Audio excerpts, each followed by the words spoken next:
also Malinga there on that, and Bindla, and also Landry will be opening the batting as well with Borer and Mahalikala. So that's the order, and there has to be that cycle that has to be completed with all the B1, B2, and B3. So that's in the batting lineup as well. And then the B3 bowlers actually should bowl 40% of the bowling lineup. So South Africa bowling first will be making sure that B3 players actually have been utilized for 40% as well. So it's a third T20 Cricket World Cup, and here we are in Bengaluru. And Shankar, you've been associated with a lot of World Cups as well. How have you seen this progress of the Team India alongside with other teams participating?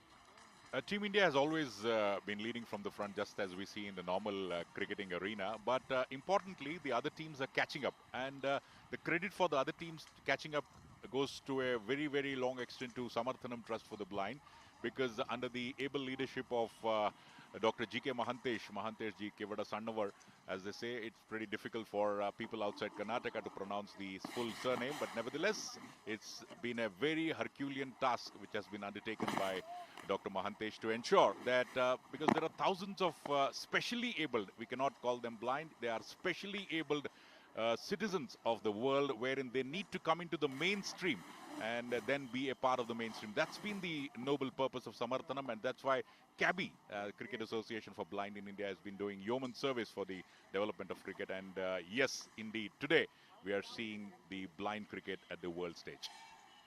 Yeah, because Dr. Mahantesh and his team as well, Mr. David, the General Secretary, and everybody putting it together is what has taken the specially able talent towards the world stage. So that is really important to make sure we all stand up and take notice of such talents, because the South African team, as Bushe was mentioning in the toss as well, he said, we are here not to just add in numbers. Now, that's a nice little statement that came across. He was there just next to Ajay, the skipper of India. He was just mentioning it very clearly that he's ready for the finals as well. So he thinks that, okay, South Africa is going to put up a very tough fight against a very, very big batting lineup of India. And also winning the toss and electing to field just after the toss.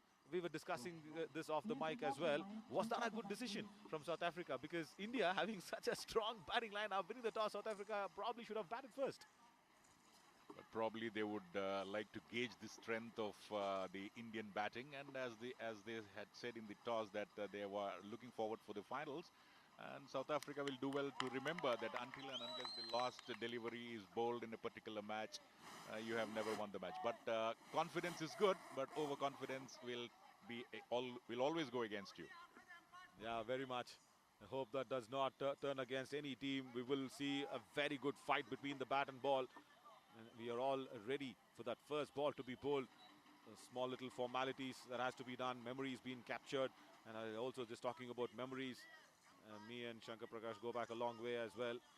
And speaking about such wonderful stage representative is Shankar. He's been representing the arena, especially whenever you find Shankar around. It's that Kannada representation that comes in, and people now talk about big movies doing very good in Kannada and in Pan India, worldwide, and everything. Shankar's been always, even before those movies, I feel he's made sure the Bengaluru name, the Kannada name is always there. It's always a privilege to be around you, Shankar. Great words from Navin Shauri, inspiring and motivating, and at the same time, the words of praise. I should not get carried away. It will give me an added responsibility to live up to the expectations what the listeners just heard. Yeah, you are. You are. Just don't bother about it. You are. Because generally, I was really impressed when Narendra Modi ji was here in Bengaluru. I was watching because that sort of representation is really important, because everybody thinks or rather feels that wherever the world travels, we'll have to make sure that we put up our mark somewhere behind it, even though we are conversating in a world language, and we know what our roots are. So I like you for being rooted so much to the culture. As both the umpires walk out, it's Sarat and also Sonawar Ahmed from Bangladesh. Sarat is the one without the hat, and with the hat is Sonawar Ahmed from Bangladesh. Sarat from Sri Lanka as well. And they were the gentlemen who actually helped out Raymond Moxley, the match referee, in actually watching what it was. Is it tails or heads? And also, Shankar, identically, in this morning, they're working together, both Sri Lankan and Bangladeshi umpire, and the next semi-finals, they'll be fighting against each other. So that's the second semi-finals that's going to line up. So who will be playing against Sri Lanka and Bangladesh in the finals is the big question of this first semi-finals, as both the batters for India walk out. Ravi, you can see the jersey number of Ravi. It's 007. So we can just get the feel of the Bond. So James Bond, B3. And as we were talking about Ravi, B3. So he'll have to shoulder the responsibility right from the word go and try to hang on there as much as possible so that the team will reach a total which the South Africans will find it difficult to surmount. And also, everybody who have already watched a bit of a blind cricket will know that it's going to be a different style. It's going to be a different approach. It's going to be a ball which will have a little bit of a bells inside that. And the batters will gauge in the sound of the delivery to probably have their shot selection in the right way. And it's really important to have a very good start. So generally, we've spoken so much about all the other regular matches, about the pitch that's going to play and all that. But one good factor is what I feel, Shankar, is there's no pitch contention in the Kabay matches that's been held all across the world, isn't it? Because generally, when you take off that pitch out of the equation, it completely boils down to the real talent of the player. Because pitch nowadays is also becoming a very major factor in deciding the outcome of the game, and I'm happy that the pitch is not a contention here in this match. That's another major difference which we have observed in the T20 World Cup cricket for the blind. Nevertheless, you need to be circumspect in comparison to the other regular games. You need to have the same set of concentration as the other opener is Lokesha, jersey number 12, B2. So it's going to be the combination of Lokesha and Ravi. We'll have to wait and see how long can they put on the first wicket partnership, which will probably set a strong foundation. So Lokesha there, B2 representing India. Yeah, he's been really good whenever he opens the batting, and also making sure this semi-finals, hope they are not under any pressure, because winning all the three matches, coming in with confidence, but making a real mark in the semi-finals is also very important. How do they go by this power play? Because, you know, the first 6 overs of power play really important, as the bowling attack will be started from the, I should say, pavilion end. And also, you just go back to say the Bhavan end from the other end as well. And the bowling attack will be beginning from Isaac Bidla. Isaac is also there. He's the B2 bowler.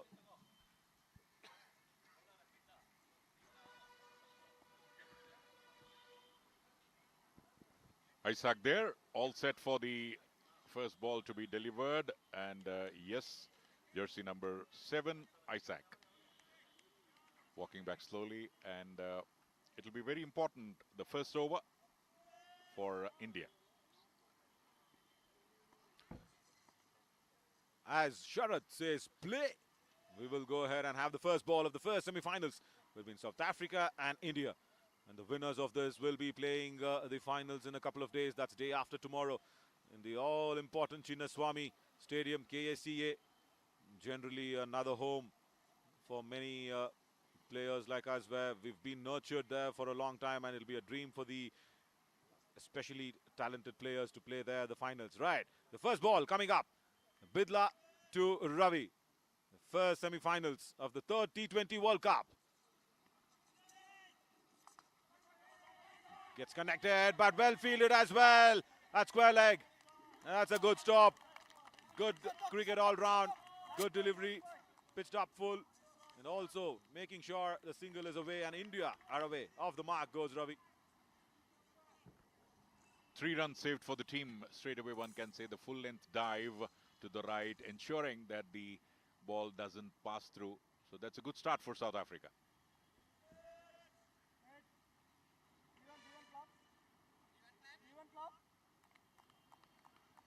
Bidla, he's strong. His shoulders, he's got that power. He also grunts before he bowls as well. Oh, wanted to go the reverse, but then changes his shot, guides it across. Can they come back for the second? No, they won't. Again, good bit of a ground fielding as well. And good innovation showed just right in the second delivery of the first over. Wanting to go for the reverse and then changing up. Lokesha there trying something different right from the word go, because observing the first ball being fielded efficiently, probably must be thinking there has to be something else to beat the strong South African fielding, which looks to be very fit and fine. Oh, on the stumps, he goes over. Will that be fielded? Yes, it has. Oh, that's a fabulous stop in the boundary lines, and just again reducing the batters only to a single. Wow, that's some effort at deep covers. Great fielding there by the South African fielder there.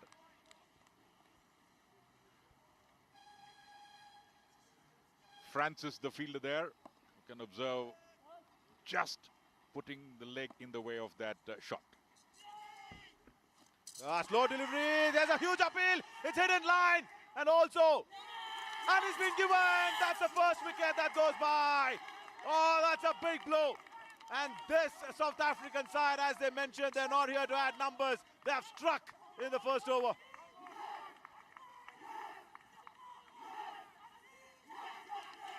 So Ravi there, wrapped in front, and he did signal to the umpire that there was a bit of bat in it.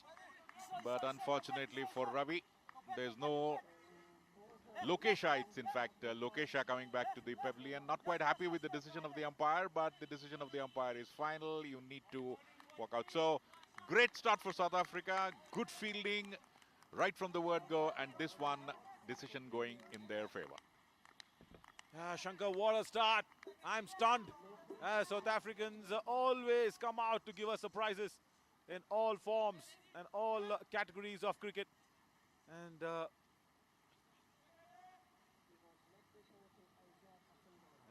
probably there's a runner as well walking out along with the number 3. And just going back to that LBW appeal. It took a little bit of a time there, Sarath from Sri Lanka, as Sujit Munda comes in as the B1 category.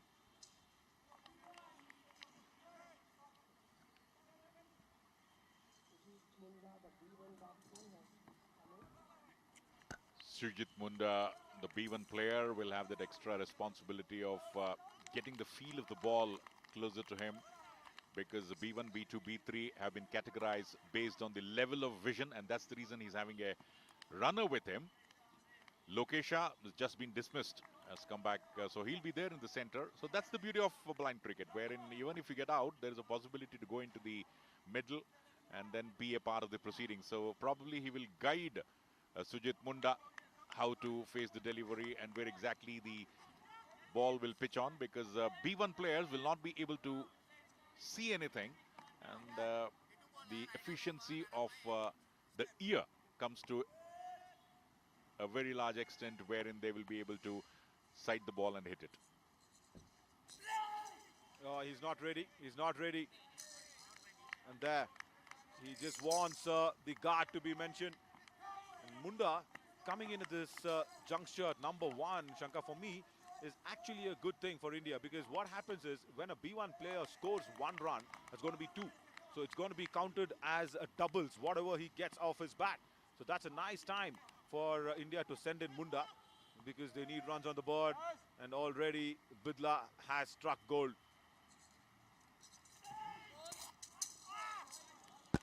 No ball signals the umpire. The Indians will take it, and the free hit now.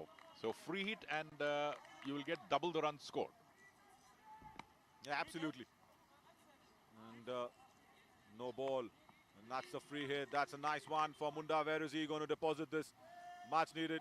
And I like what Bidla does before he delivers. He announces. That's a slow delivery. Never reaches that delivery.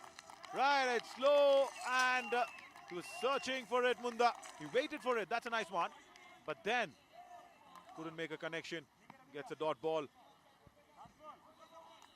the Indians will have to wait for. They should keep the wickets intact. The Indians should not lose another wicket here. That'll be the key. That's very wide. Well kept behind the stumps as well. They're doing it in style, the Proteas. And also, look at that for an effort from Frederick behind the stumps. He made sure the wides just cost just one. Ground fielding has been top-notch this morning. Another slow one. He actually times it. Couldn't get it through there. Very, very good over from Bidla. That's 5 for 1, India after 1.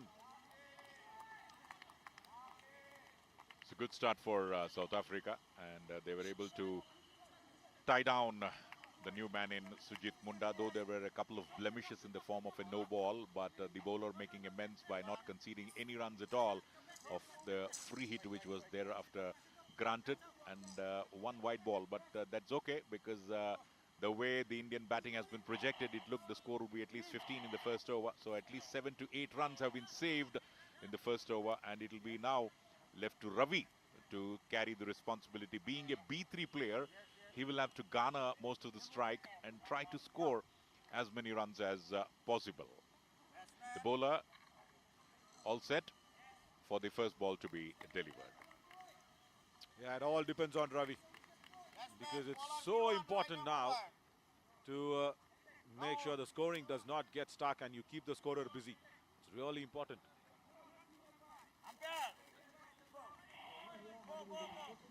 Five for 1.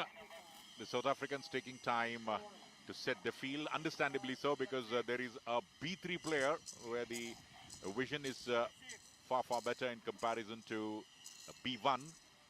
Ravi there being adjusted where to stand, being the B3 player, and Lokesha will run whenever a run is scored, if not a boundary. So the first ball from the South African bowler, Sfile Kalala.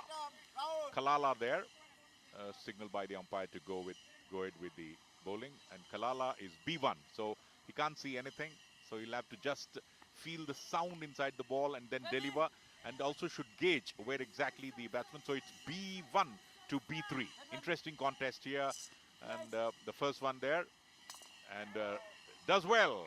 Will it go to the first boundary? Yes, good start for India in this over. Welcome boundary for India. Very much, and much needed, because around the stumps I was just feeling is Kalala starting the right way against Ravi. Gives a little bit of a space and room down the leg side, and then Ravi is all there, just guiding it towards the fine leg for a well-earned boundary there. First one for India. A huge sigh of relief for Ravi on his face was writ large, understandably, because he lost his partner Lokesha in the very first over. Wide outside the off stump, and umpire has no hesitation calling it a wide. One extra run. Yeah, this is Sharad, the umpire now from Sri Lanka. Gives it up.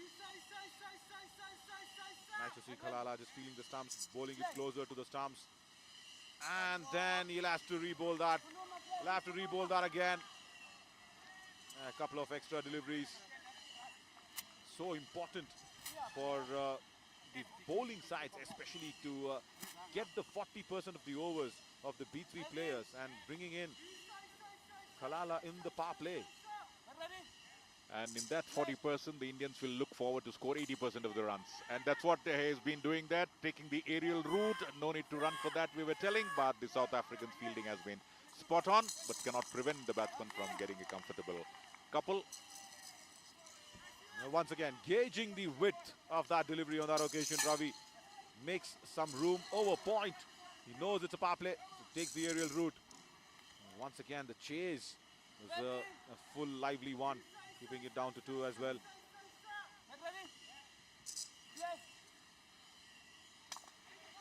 Waits for that slower one, and the ball will definitely win the race. So another boundary. So it's been a very productive over for India, understandably so. It was required, and Ravi, when he scored the first boundary, he took a deep breath, probably knowing fully well that this is the over to get back the confidence.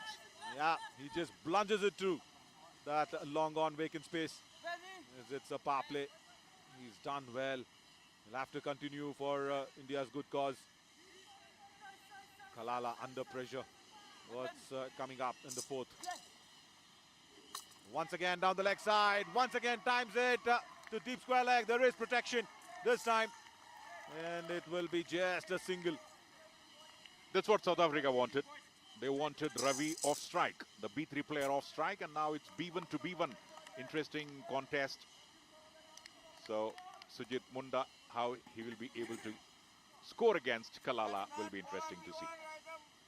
Yeah, Sujit should just go back to that non-striking end, and probably, yes, Lokesha running for him and put Ravi back on strike. That'll be running in his mind for sure. There is close-in fielders for the catching. There's a shortish short leg, and he sweeps exactly at short mid-wicket. A slight bit of a fumble. And Lokesha completes it very, very easily. Now, that's what you want. And surprisingly, Lokesha wanted another one, and there is an overthrow here, so which means they have run 2, which means they'll get 4. So, but on the hindsight, it's good that Sujit Munda is back on strike. Actually, Ravi did not want the second run. He wanted to garner the strike, but there was an overthrow, and they were compelled to pick up another run, so that the South Africans, probably at the back of their mind, won't mind giving that those 2 runs. Yeah, they'll be happy with the last ball of this over as well. Times it. And again, it's good thing for South Africa, because in the third over, Munda will have strike. After 2, it's 23 for 1 on the board for India. Is there another overthrow going on? Yes, there is. Ah, the South Africans are missing a ploy. That is not what they wanted. We were just saying that it was a dead ball. That's what he was indicating. That's what he's been asking the umpire as well. Didn't you? Right. That's what the umpire agrees. Yeah. So that's what a dead ball that was actually been a signal. Yes, the umpire agrees with that. So it's a single. It's a single. And it's going to be 23 for 1 after 2. They'll get 2 runs, so it remains 24 for 1. And another couple of runs saved there. Good.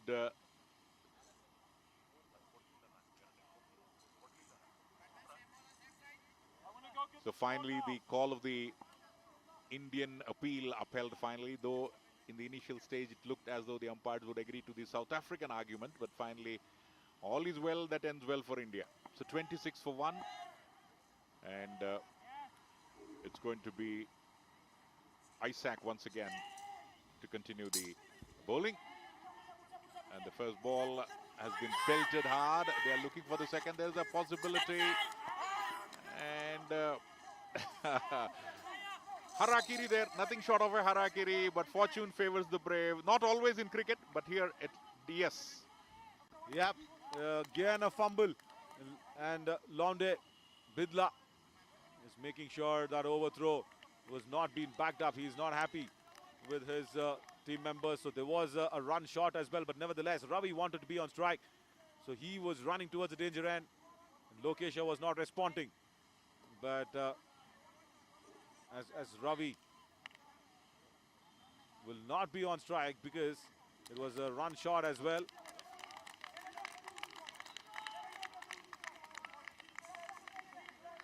Right, also remember, everybody watching this live, making sure that if the B1 batter, as we mentioned, is Sujit Munda, if he scores, it's a couple of runs. So that's how the scoring goes by. And nice to see Lokesha mentioning about the field changes, whatever was happening. He just whispers into Munda's ears, says there is a packed onside field. Shot fine. Short square leg, short mid-wicket, mid-on. And there is also a deep square leg.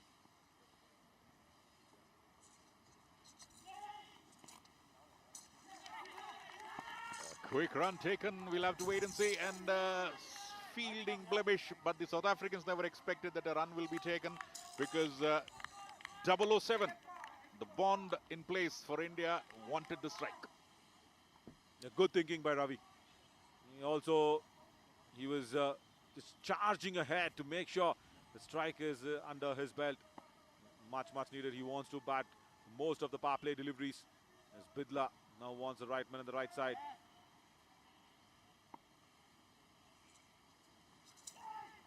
Reverse, connects into the gap. That's running away towards the third man boundary region, but will be stopped. Just a little bit of a dew as well, helping, but then the overthrows have not been backed up well. And still, they will not steal it because Ravi will want that strike. Definitely, because Ravi, right from the word go, wants to garner the strike, and that's the right thinking to be done. But credit cannot be taken away from the fielding of the South Africans. They have been pretty spot on. At least 10 to 12 runs have been saved by South Africa as of now, as Ravi takes a look around the field. Waits for that room down the leg side. Connects it well. That's vacant spaces. Running towards that deep backward square leg for another boundary. Make that 20 for Ravi now out of his bat. Out of just 17 deliveries. That's a good beginning. Ravi doing what is required from him. The ball was pitched wide outside the leg stump. Eyed the gap there at the backward square leg. Makes no mistake. And straight away, no fielder in the frame of the camera will tell you the story, how quickly the ball traveled to the boundary.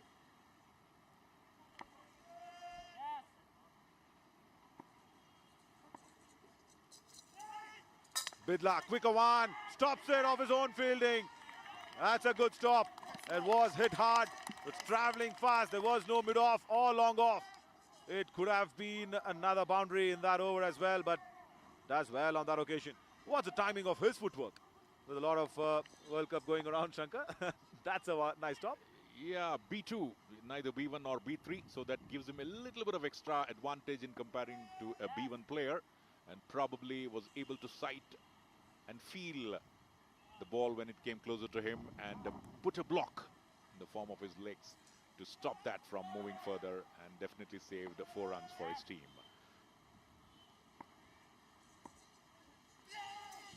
Ravi becoming desperate, so hitting in the air, that's what makes you. You may be the best player in the world, but then it's declared wide, all right. But Ravi wanted to get some maximum runs out of it. Oh, he was going to give it a full Monty. And luckily there for Bidla, Ravi didn't connect that one. But this time he does. And backup for B1 players, B1 fielders has been pretty good for South Africa. And that's been the hallmark of their game today. So there is a good backup for a B1 fielder. So even if the ball crosses over B1, either the B2 or a B3 fielder will come closer, block the way, and ensure that the boundary is not scored. Yeah, what I'm really impressed of is the teamwork. You will probably not find this in any other sport. Rather, any category I should be mentioning. There is so much support given to every player by their teammate. Connects just straight down the ground this time. And will that be a boundary as well? No, stops right inside at long on. But they'll get a boundary anyway, because it was scored from Sujit Munda, the B1 player. So 2 into 2, all in all. But imagine if he had got a boundary, it would have been 8. Oh yes, that would have been a big one after 3. 41 for 1 now. India trying to get a move on. And just speaking about that support system, that's so important. Everybody, the umpires, watch that. Now, where will you find this? This is really phenomenal and fabulous to see that kind of a support coming in. And that's what we love about this game. It's not just the competitive spirit. It's also that teamwork that's so important. And also now Kalala comes back for his second. Yes, Bidla keeping the spirits high. But against Ravi, Kalala needs to be spot on. And fielding as well needs to be really on its toes. As Ravi is a runaway success for the Indian top order. There's a short point, there's a third man in place, and also there is a cover. That is what it is. And 2 men outside is deep mid wicket and deep covers. It goes exactly there at mid off. Will that be cut into the boundary ropes? Yes, it will be. Something to do with that bowen end that we say, there is a bit of dew where the ball just stops, unlike the pavilion end on the other side. Smart piece of fielding by Bidla. But nevertheless, as Naveen said, a thick grass at the boundary, probably ensuring that it has been raining in Bengaluru till yesterday, and the water content there ensuring that the ball will not go to the boundary fast. Yeah, that's a good strike again, Shankar, and also into that they have that deep extra cover because they know Ravi hitting zone is always there in front of square as well. So he gets another couple. Done well, Kalala, until now to Ravi. He's not conceded more than 1 or 2 runs. Reverses it this time. Has he found the gap? Yes, he has. The ball will run away towards the third man region for another boundary from Ravi's bat. This is humongous in terms of the batting as well. Watch the way that he finds the gap between short third and backward point. Ravi striking at 200 plus strike rate, 29 of 14. It could have been 40 of 14. Thanks for some great fielding by South Africa. But Ravi, after losing the first wicket in the first over, losing his partner, is keeping the scoreboard ticking. And will it be another boundary? No, it won't. Yeah, good stop, and a chance for a run out here. Oh, can you believe this? That's the only way Ravi could have been dismissed. He's been run out. And who's that player there who's gotten that return? It's Bidla from deep square leg. This is awesome. Fielding it. And they've made sure Ravi, the dangerous batter, goes. And Shankar, probably that's the only way that he could have been dismissed. And he was a little bit desperate for some strange reason right from the word go. There was no need for taking any undue chances. On the earlier occasion was prevented from taking the run. There you can see the ball is already coming, and Lokesha didn't want that run. He was the man going towards the danger end, Ravi, and paid the penalty for that. So unnecessary loss for India. And will this be a sign of great fortune for South Africa? India will have to watch out. Yeah, and also sign off a little bit of a comeback here, because Ravi was striking, as you said, Shankar, at 200 plus strike rate. He's gone for 29 after 14. As now Sunil walks in, and at a situation where the scoring has been nice, they'll have to understand that somewhere they'll have to also stitch a partnership. And he's represented Karnataka as well. Sunil Ramesha is in the B3 category. He's played so much for the state that he comes from. It's a nice little bit of a tap by Frederick. Frederick also, let's just watch that Bidla return from the deep square leg, and Frederick collecting, and it's that diving effect that sent Ravi back to the dugout. Jersey number 194. So today some sort of effort like that is required from Sunil Ramesh to put South Africa out of the match even before they come on to bat. Put up a sizable first total after being sent into bat. The South Africans now, though the run rate is slightly beyond, but nevertheless they have picked up 2 important wickets, and particularly the wicket of 007. Ravi was really playing like a James Bond. Yeah, very much. And Sunil now in his first delivery that he'll be facing against Kalala. Kalala being the lucky charm around. Connects off the mark, straight to Bidla. Once again, they will not challenge his arm. They will just stick on with one. And also, Shankar, in the league matches that India has been played against Nepal, they scored 382 for 2. Can you believe that? For a score at 382. That's really big one. And Deepak Malik coming in with a century. But the reason that we brought out that thing is because Sunil Ramesh is a centurion from that game, is there in the middle.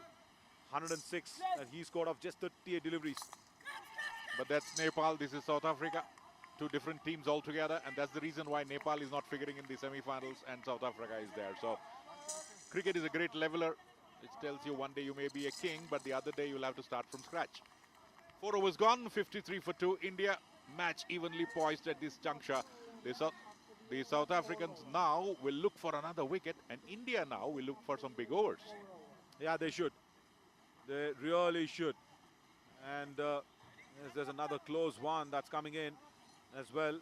They faced up against Australia. Yes, Nepal would have been a comparatively easy team. But then against Australia, the mighty Aussies, they just put up 144 on the board, and India chased it down within 10 overs. That is something that you really want to take notice of. Prakasha was there, top scoring for India at 73. As Bidla comes back to his third. A lot of batting to come, but then these two batsmen will have to carry on as far as possible as the new over begins. And a slower one starts off in style, but smart cricket there. But nevertheless, vociferous appeal. Right, they want to be rechecked as well. And it was Sharath, the Sri Lankan umpire, judging. And it was safe for the batter to be inside the crease as well, as Bidla is completely confident. And that's where sometimes you lose your track. Two wickets already taken, and there was a half-hearted appeal, but then the batsman might have already crossed and the umpire would have seen it. This time the reverse flick working. Again, a thick outfield will ensure that the ball will not go to the boundary. Smart piece of fielding in the deep there by Malkila. Yeah. And also, let's call that as the commentary end for us, and then the pavilion end on the other side. As on the trot, Bidla is bowling his third from the pavilion end. And towards the commentary box end, somewhere, there's a little bit of a thick grass and also a little bit of dew still around. The sun is completely taken full effect. Still has to dry up that little bit of a turf. Outside edge. Once again, Frederick does well. Keeps the batters down to just one. But he will get two for that. And remember, here the B1 player, whenever he gets a single, it's 2 runs. But it will be that much more difficult for a B1 player to score 2 runs in comparison to a B3 player whose visibility are far ahead in terms of B1 player, the visibility range. So 57 for 2, and Sunil Ramesh, just the way Ravi did, will have to garner the strike. Hit and miss, but no problem, no ball, you'll get a free hit. Yeah, coming off a century in this league, he attacked that delivery down the leg side, made some room, but nice for Bidla to follow him. And that's a very smart thinking as well. It was a no ball, and Bidla is not happy with something. It's a free hit as well. He wants a review for a no ball. No, there is no reviews for no balls. And now, what will Sunil do? Where will he deposit this one? Gets there, and the middle of the bat in the gap as well. That's racing away towards that long off boundary. First one for Sunil Ramesh in this innings. Man brimming with confidence. That was the story of that particular shot, driven hard. And everyone in the field, you can observe the ball, the moment it left the bat, all the fielders mute spectators. And also he got that extra pace, isn't it, from Bidla to connect it in the middle of the bat. And also that extra little bit of a bounce also helping Ramesha. And against Bangladesh, India had a little bit of a tough time. That's wide down the leg side. It will be. We'll have to re-bowl that one. Bangladesh scored 166. And India chased it in the 14th over, 167. So somewhere there was rather a little bit of a challenge, but then so that suggests, Shankar, the past score where India will be putting out against South Africa is somewhere more than 180 to 200. So that is what their batting strength is really showing us. Definitely they should look for 200 plus, and with the form in which Sunil Ramesh is there, and still a lot of batting to come in the form of Prakasha and others. So India will do well now not to lose wickets. And also Ravi They lost the wicket, and this time Sunil Ramesh once again making amends with another boundary, driving it handsomely. But then one ball remaining in this over, he'll have to take a single and go to the other end. Yeah, very much. Again, the error coming in from Bidla is he's bowling too quick. He's bowling too quick for Ramesh's liking, and it's coming on nicely to the bat as well. And Ramesha also being a B3, he is connecting it so well. That time straight down the ground. One towards long off in this over. Now the previous one towards the long on boundary. And you'll have to understand here, Bidla, this might be the last ball of his first spell as well. This is ball 3 in the trot. And what will Sunil do? He just connected. And another boundary as well towards deep mid-wicket. Make that 3 in this over. Very, very costly one for South Africa. Productive one for India. After 5, 71 for 2. So India going at 14 runs per over. So if they continue to do that, 14 into 2 will be 280. And we were talking about 200 plus score, which looks to be gettable by India now, provided they don't lose wickets. And particularly, B3 and B2 players will have to do the job, and then hitting it through the line, through mid-wicket boundary for another boundary to end. And now what Sujit Munda will have to do is to pick up a single, take 2 into the kitty, and give the strike to Sunil Ramesh. Absolutely, because Sujit Munda already playing with an 8-ball, 14 runs. So that's the advantage of scoring from a B3 batter. Sunil Ramesh has gone and jumped up to 16. Connects it. Will there be a single? Confusion at the bowler's end, but then they miss it. Right, still if it's not a direct hit, and it's been given. It's been given out. How can you make that error? We've always heard experts say don't run on a misfield. That was a slight bit of a misfield. There, a second run out for India. And then I will definitely say this is the mistake of Lokesha, the runner, because see, he was a little slow, and the strategy was very, very clear. There again, after the fumble there, he raised the pace with which he was running, which was again poor thinking. So nevertheless, he should have just ran once the ball crossed the batsman, and the single would have been pretty easy. So the mistake of Lokesha ensuring that Sujit Munda's tenure at the crease is over, and a new batsman now will be in picture. The skipper, Ajay Kumar Reddy, the skipper, the B2. So it will be a combination of B2 and B3. But then Ajay will have to guide the innings towards safety. Yeah, he has to as a skipper. Couple of run-outs, couple of them inflected actually by Frederick, the stumper behind the stumps. And both the dismissals, he's been a key contributor as well. That was another one, even in Sujit Munda's dismissal. It was Frederick who actually charged towards the ball, and being a P2 as well. Frederick does well, even if he couldn't hit the stumps direct. There was a little bit of a backup. Right now, Ajay Kumar Reddy, he has to shoulder this innings. It's still inside the power play. India have lost 3 wickets. Yes, they have a good run rate, but then keeping wickets also is such an important thing. You need that last slog over burst.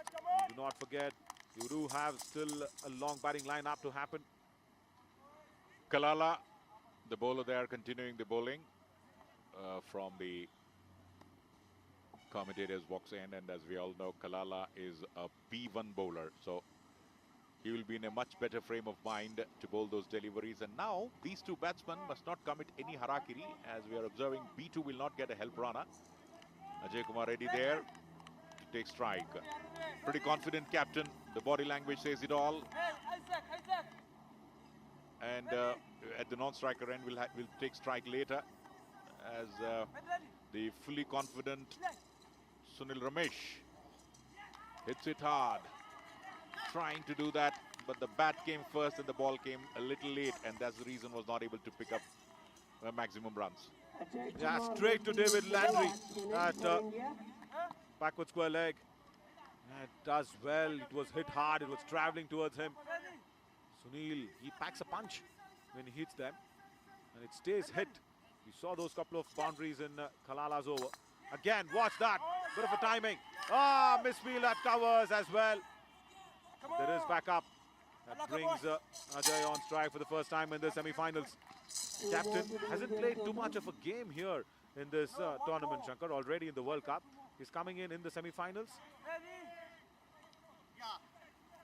But then he's a seasoned campaigner, Ajay Kumar Reddy, whether he bats or not, has got the arms and ammunition, the talent to guide India towards safety. But we have a lot of batting to come in the form of the wicketkeeper Prakasha also. So there's not much of worry in the Indian batting lineup, but nevertheless, when there are no worries, you need to worry more. Yeah, because the worry is now for Ajay to keep up this partnership going. It's really important. He can't afford to keep losing wickets and via runouts. That's a crime. Connects well into the gap, straight towards the commentary box, and he says, "Good morning, commentators. That is what my shot selection will be, in the gap between mid-wicket and long on." Reddy, after having spent some time on the sidelines, ensuring that the ball travels into the area where the outfield is not thick. And there you see the velocity with which the ball traveled, which did not happen on the earlier occasion. So smart thinking, smart placement, good cricket.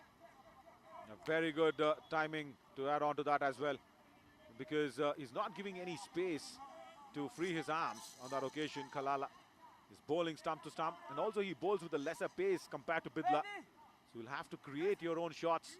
That's what Ajay did. And in style, the first delivery, the skipper is off the mark for the boundary. He looks hungry for more. Similar direction, similar shot, similar result once again. Same space, picked. Couple of boundaries for Ajay.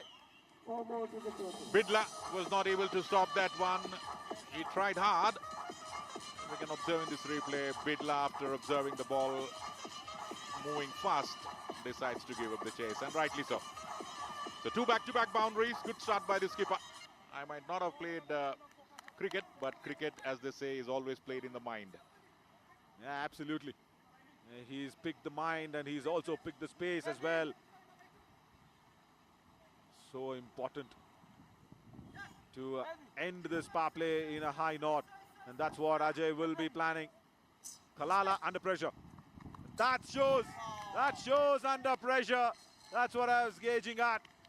There's a little bit of a small little thinking to keep it away from the hitting zone, hitting the arc of Ajay. Bowls it too wide. Oh, wanting to go for it, but no. He's completely under pressure here, Shankar. Yes, you wanted the power play to get over in one delivery, but the bowler is having other ideas. Yeah, probably he's really thinking to keep it away from the hitting arc, but he'll have to understand that that's okay if you've been hit by a good delivery. That's what coaches always probably keep telling us. It's okay to be hit on a good delivery. The batter is taking all the risk. Just make sure you land them at the right areas. Ajay, no, that was a wide one. Sweeps it once again. Again in that commentary box direction. 3 back-to-back boundaries. And yes, we also wish Ajay good morning back to him. He's told that 3 times to us. Indeed. And he has eyed the same spot every time, and every time it went beyond the reach of the fielder. Was not able to do anything, Bidla there. So 86 for 3, so good over for India, though they might have lost one extra wicket at this stage. India would have loved to see a score of 86 for no loss or 86 for 1. I think a couple of extra wickets, but there, one B3 player is also dismissed, so Sujit Munda. So that way, India are slightly on the upper hand at this junction. Oh, very much. Because finishing the power play at 86 for 3 is a good total on board. And the moment the skipper has come into the center, he's taken the scoring onto himself. He's supporting Sunil Ramesha. You wouldn't have wanted Sujit Munda to go back. Yes, Shankar, I agree. Because you would have had him around. Would have probably wanted to convert all those ones into twos.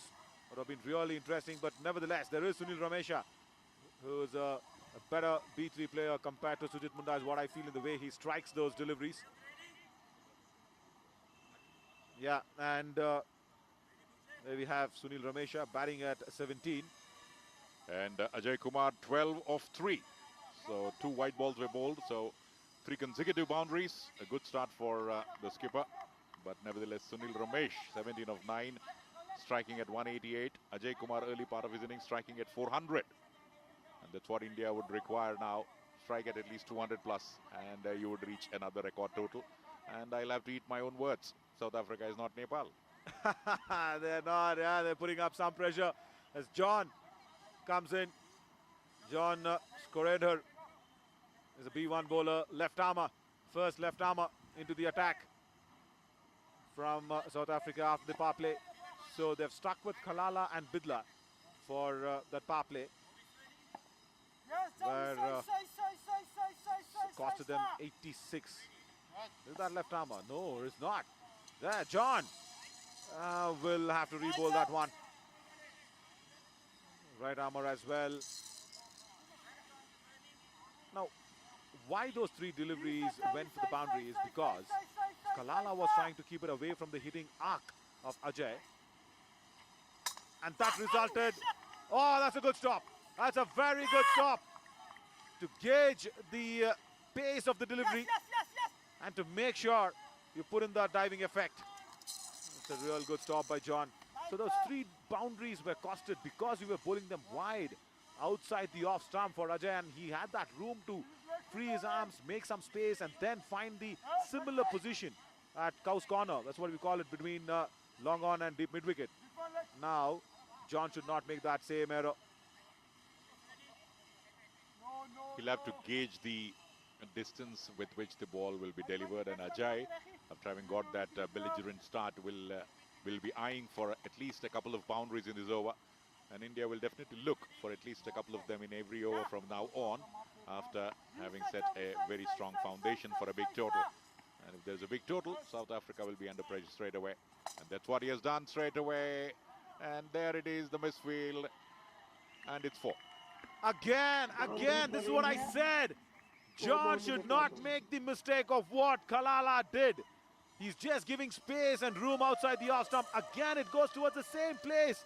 What's that? That's the 3 boundaries that had come in Kalala's over in the same space. Gap between long on and deep mid wicket. And even now, in this over, Ajay is once again making sure he picks that gap. John will have to understand. He'll have to keep it closer to the stumps.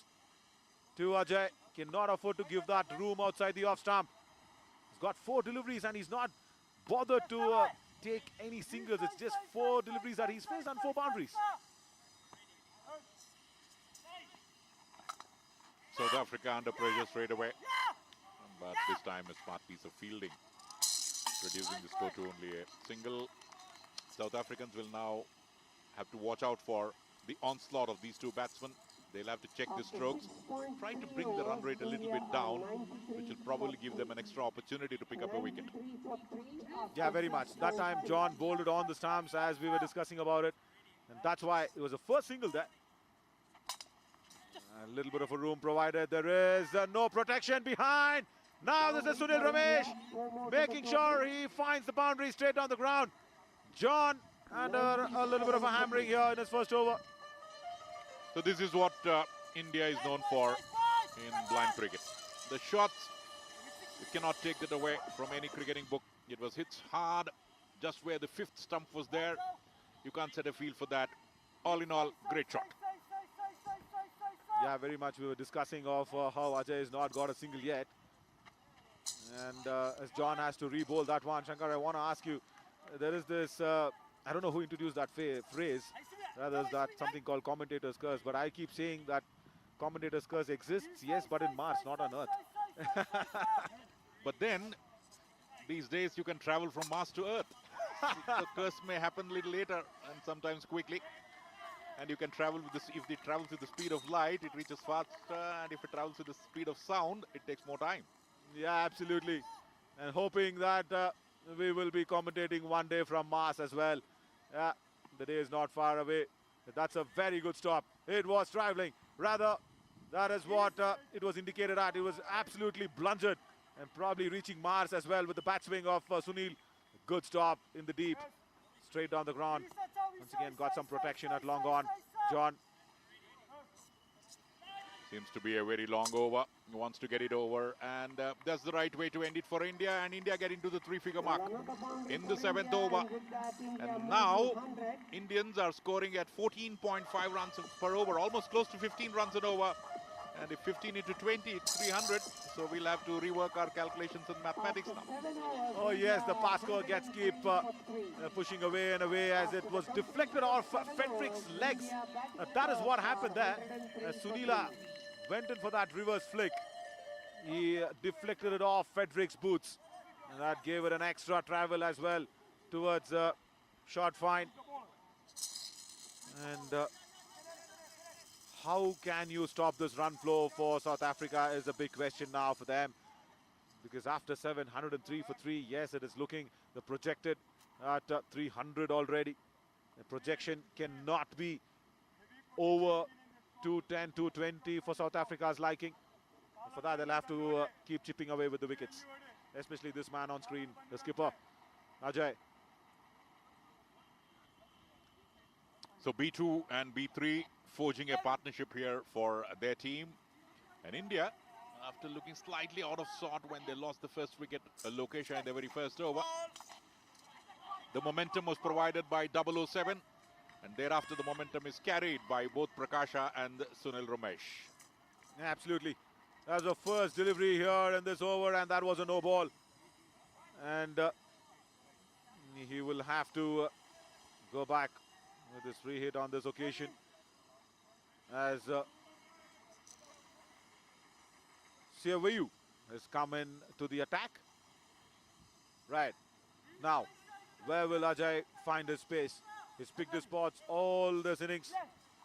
Once again, gets that room, reverses it, finds the gap behind Frederick, behind the stumps for another boundary. He's got all the shots in the book, and T20's brought out the best innovation in him, dealing with boundaries.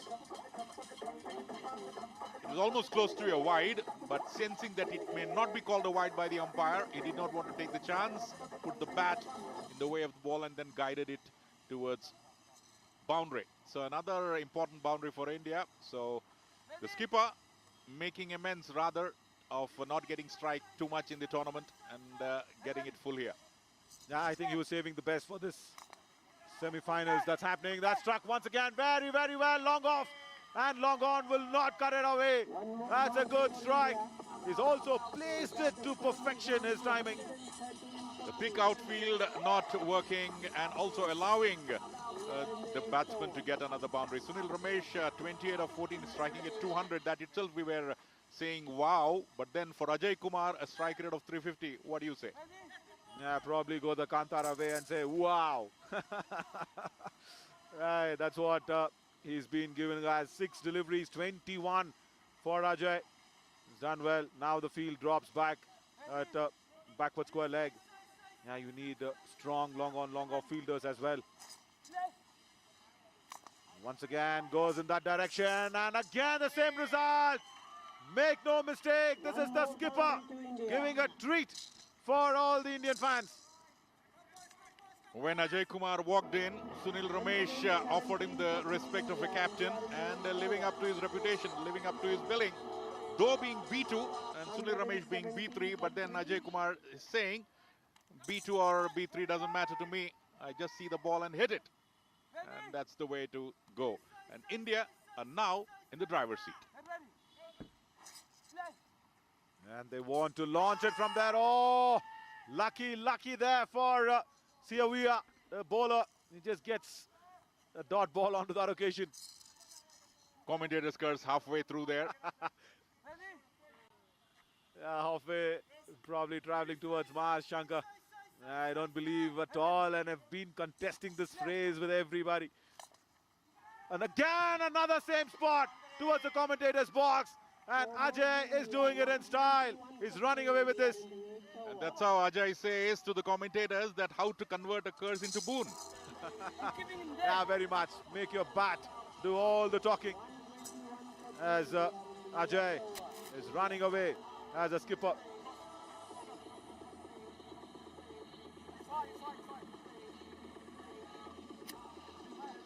Another ball to go. There's no pressure of picking up a single to keep the strike, which was there when Sujit Munda was playing the B3 player. But here, there's no such pressure. You need to eye the boundary.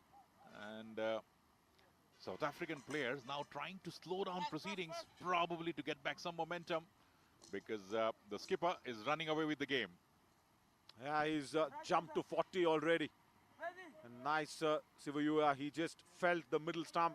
He wants to target it on the stumps. That's a better way to bowl to Ajay. If you give him some room, he's going to pick you between long on, long off, or mid-wicket long on that cow's corner. Where is Sivayua bowling here now? Got the middle peg. Nice one. Makes some room this time, Ajay. That's the reason. He just gets that one down to long on. Will keep the strike for the 9th. After 8, 122 for 3 now. Bidla, the fielder there, had moved in a little finer, knowing fully well where the batsman would strike it, and was in a good position to stop that ball and prevent the ball going to the boundary, thereby saving 3 runs for his team. But nevertheless, India 122 for 3 after 8 overs and scoring at 15 plus runs per over. Yeah, you have that confusion, isn't it? Where do you place that long on fielder? Because what Ajay does is, if there's a room that's been provided outside the off stump, he drags you towards that cow's corner. So there you will feel that the long on should be a little more squarer than finer. And then when you're bowling at the stumps, he makes room and just blasts it down the ground. And luckily, I think on that previous occasion, Bidla being finer helped the South Africans. Ajay Kumar ready, taking a look around the field, and now on 12 overs to go, 72 balls to be precise. So if you take a strike rate of 200, another 144 will bring them to 286, which is gettable the way these two batsmen are playing, and even more. But then, if India must not lose the way of getting carried away, they need to keep the momentum going, and that's the way to do it, says Ajay. Once again, using the pace of the bowler. New man in. Mahilala coming in across and bowling it down towards the pads of Ajay. Makes it a little more easier to just guide it towards that vacant space behind backward square. Not a right beginning, not a right beginning at all. Yeah, bowling towards a batter who's done so well.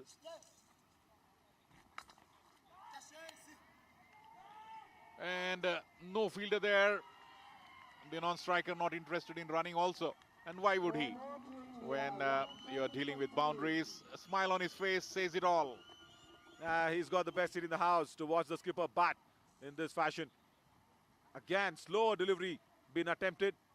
Gets down the track and again finding the space, and his placement skills are impeccable. There's Ajay again, a slow delivery this time. Waits for it and times it to perfection. Once again picks that the gap between mid-wicket and long on. Cow's corner is his place to go. He jumps to 46 now. And after that shot, he did point towards his jersey. That's 99. So he would probably eyeing to get us for a century. And getting his 50 now there. 50 of 15. Strike rate 333.3 and 12 boundaries.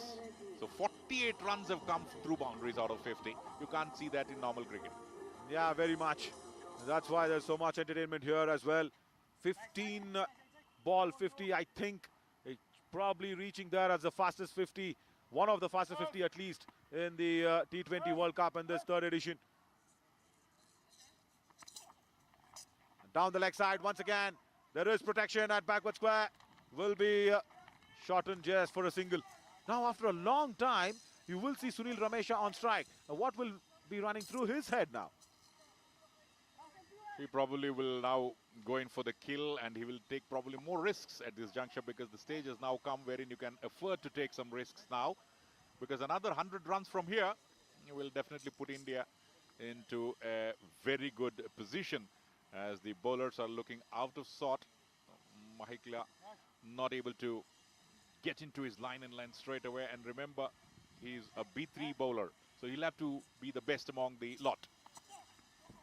Oh, directs it's on the stumps, but there is a no ball signal that's coming in. And also that's gone for a boundary as well. Oh, it was fast, quick, on target. But look at that for an innovation from Sunil.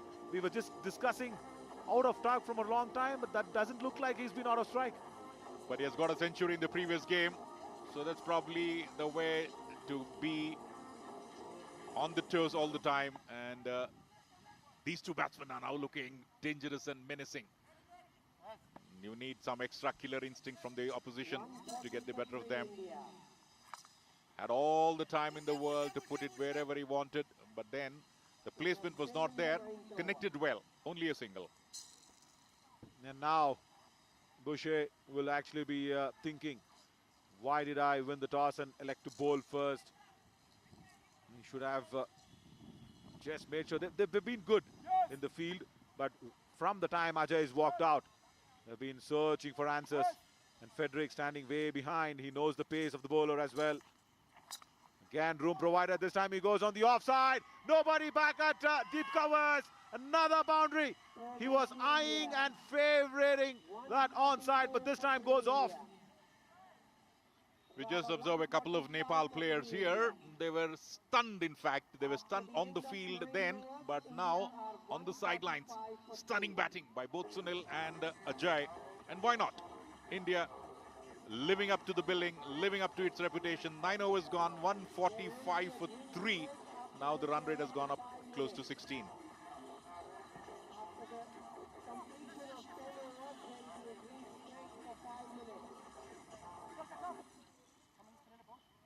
Come, 55 on the board for Ajay in his personal scoring.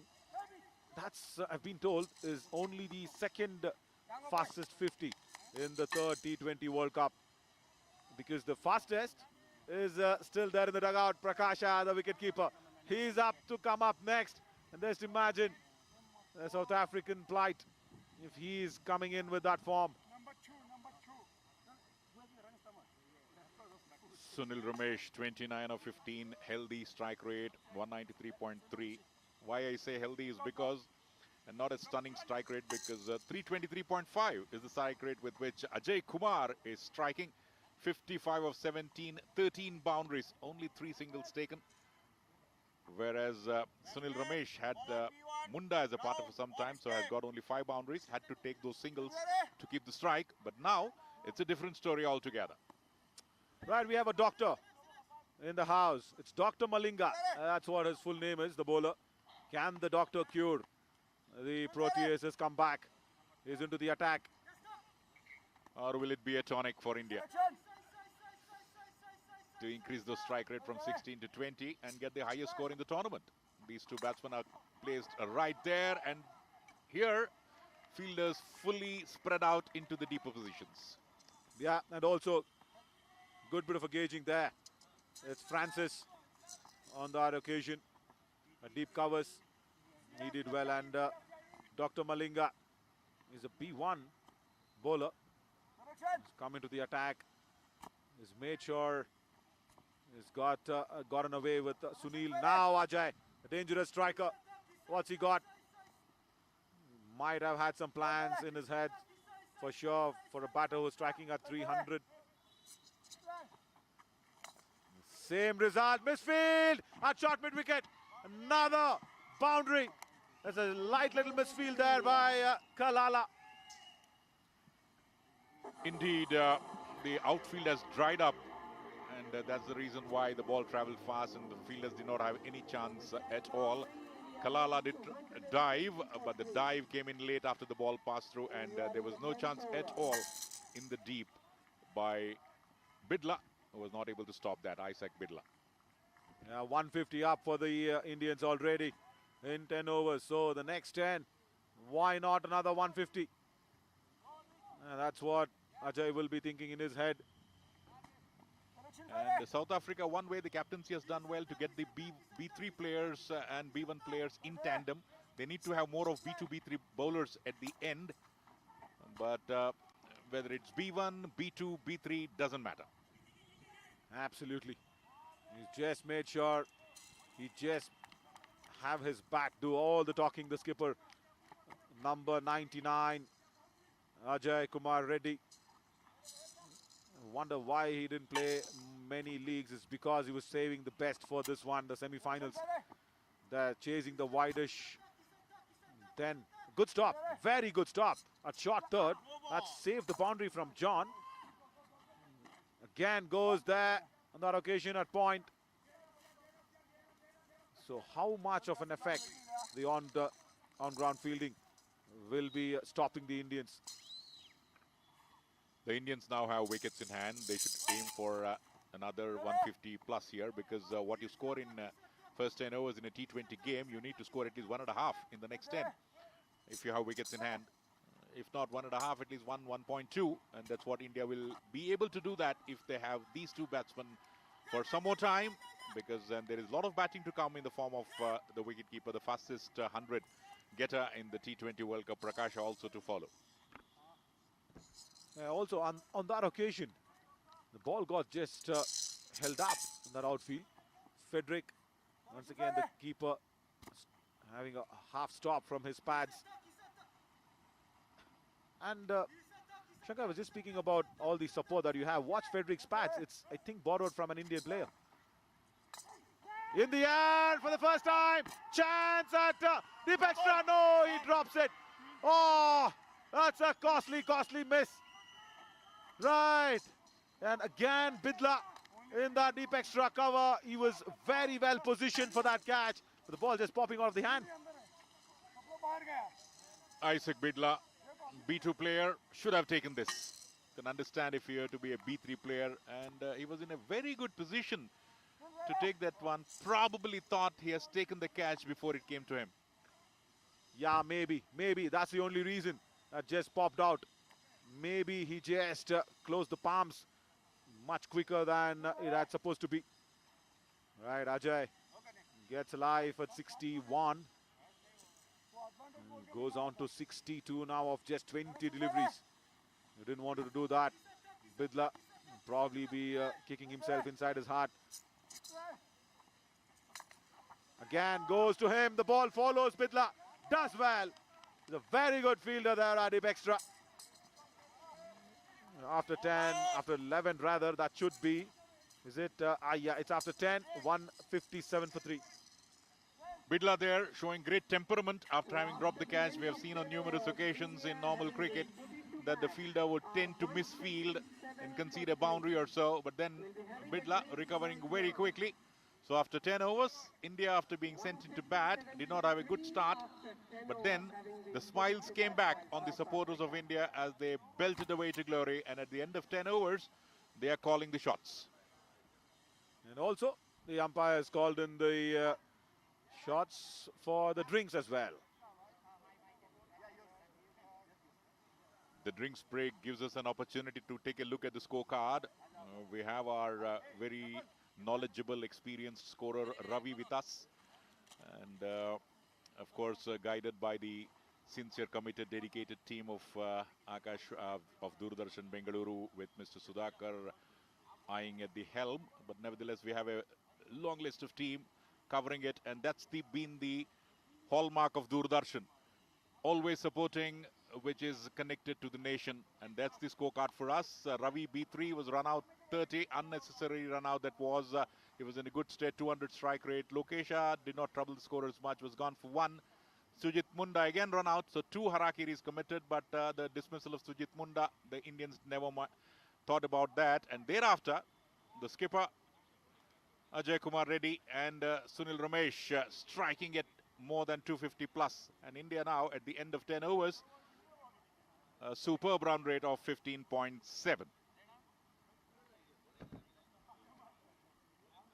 Not much to talk about in the form of bowling, because there has been one lone success. The other 2 were run outs. So all in all, it's been a great show by India, and saying thank you very much to the South African skipper. Yeah, probably winning the toss and asking the Indians to bat first. Probably Ajay was all with laugh the moment Boucher won the toss, and he said, we will bowl first. Ajay was like, thank you, mate. That's what even we want to do. And I asked Ajay what would he have been in mind and trying to do on that occasion if he had won the toss. He said, we will have to bat first as well. That's That's been our strength. That's Bidla. Pick of the bowlers. He's got that 1 wicket. He's bowled 3 on a trot. But after that, it's not to be spoken too much about. There's Dr. Malinga. Yeah, there was a bit of a tonic, as you said. It's not a cure. But then Kalala was the man who was distracted and hit all over the place. 4 overs, 67 runs, much more than the run rate of the Indian team. But the South Africans are doing it in style in the beginning overs. That's what we were saying. But then thereafter, the Indians showing their true colors, the men in blue. And they're not disappointing their fans and living up to the billing.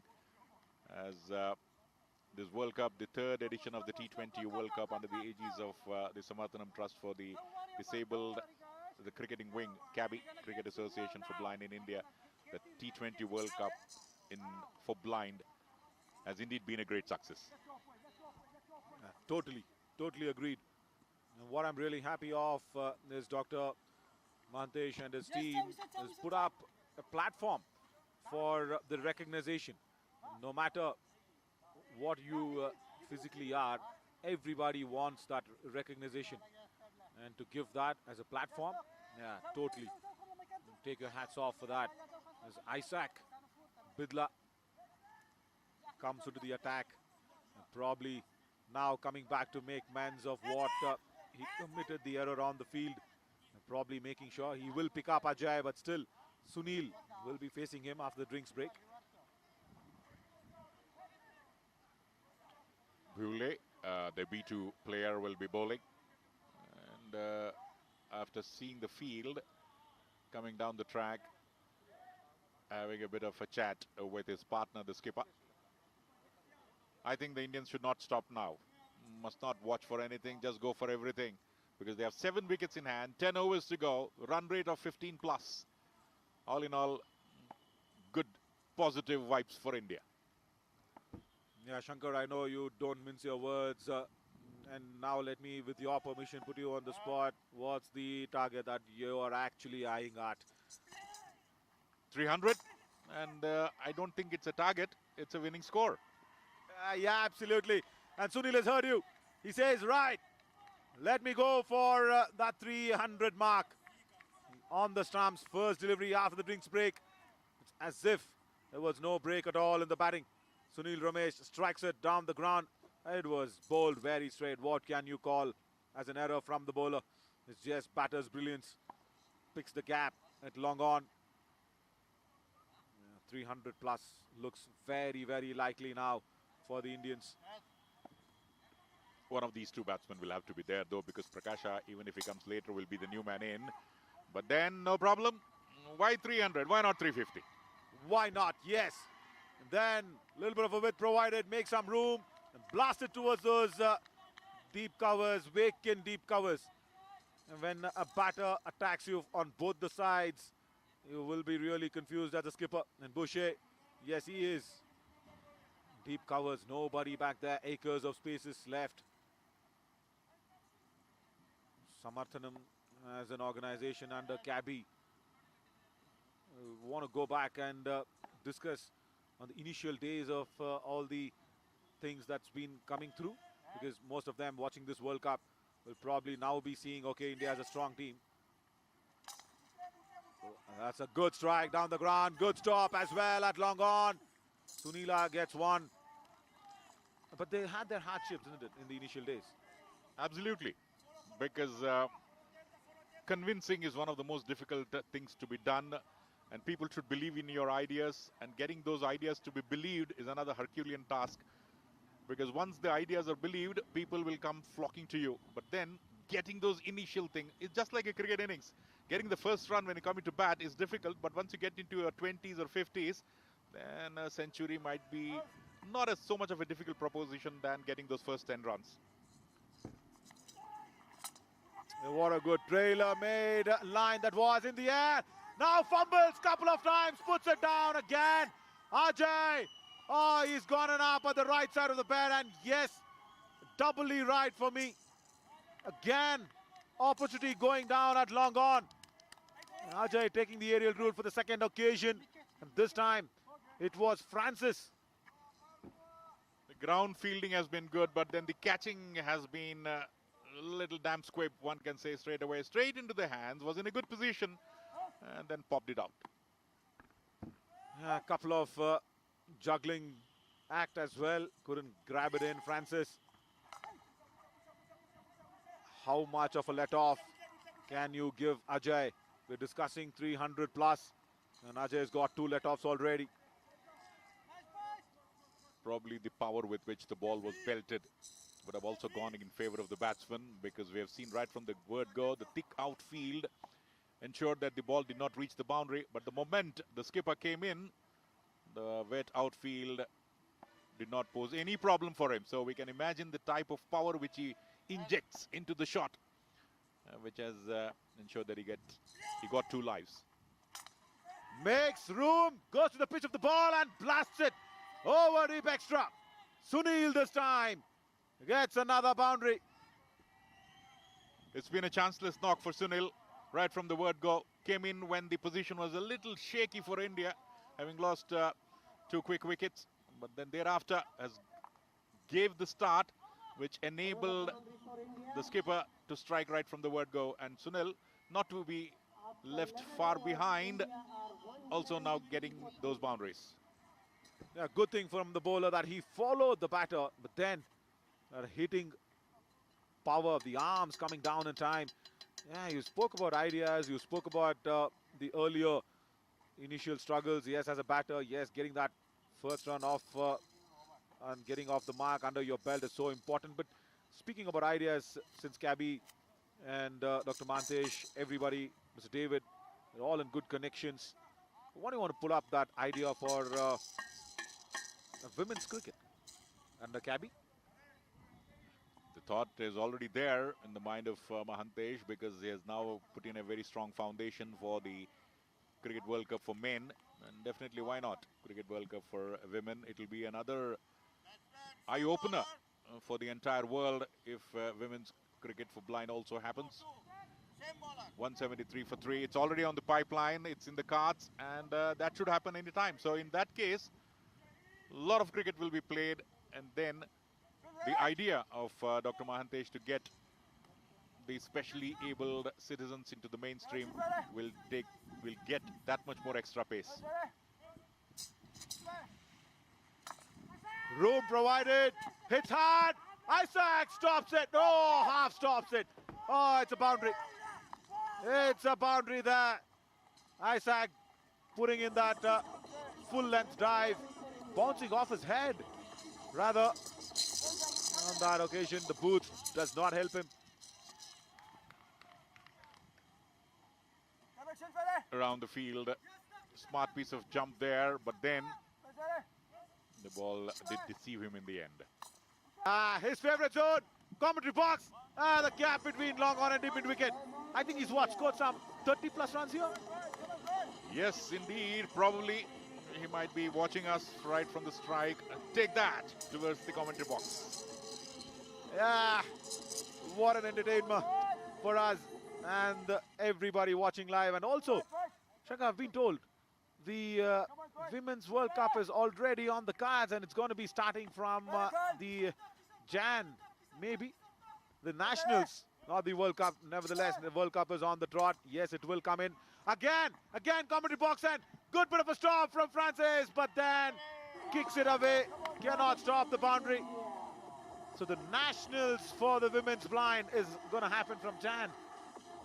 A good beginning for the new year, 2023, and definitely as the Nationals will turn out to be a success, World Cup will definitely be on the cards, because all other nations will take notice of that and then pull their socks up. And also look at how the route has been carved through by Dr. Mahantesh. He just wants the World Cup leap to happen in the way that it has to be done. First, play the Nationals, get the states to compete against each other. Now, once again, Francis has a lot of ground to cover, does well. Does really well, is a good fielder, Francis. He's been kept busy. And also Isaac Bidla. They've got a couple of let-goes to Ajay. But there is no let-go when it comes to the thinking of Dr. Mahantesh.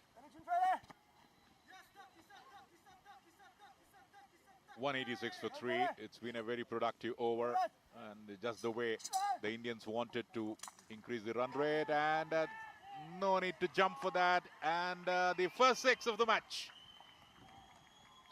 Huge, Herculean, and monstrous. That one. And probably also with a no ball. Ah, that's just a little bit of overstepping that's happening. But utilizing the pace of the bowler and then making some room, going over that deep extra cover fielder. Sunil that time has also reached his half century. 23 deliveries, 51 for Sunil. Strike rate of 221. Ajay Kumar 300 plus earlier, but now come down to 292. Raises his bat, acknowledging the sound of the clapping on the sidelines, and then complimented by the skipper. So 192 for 3. So 350 is on the cards now. Totally on. And in 2023, there's another news that's coming in. There's a national sports, rather there's a sports meet from all across. It's going to be an international one in Birmingham. So the men's blind team, cricket team, and also the women's cricket team will be participating there as well. As this is going to be a free hit now for Sunil, as if he wanted one. And that's breakage in momentum by the doctor.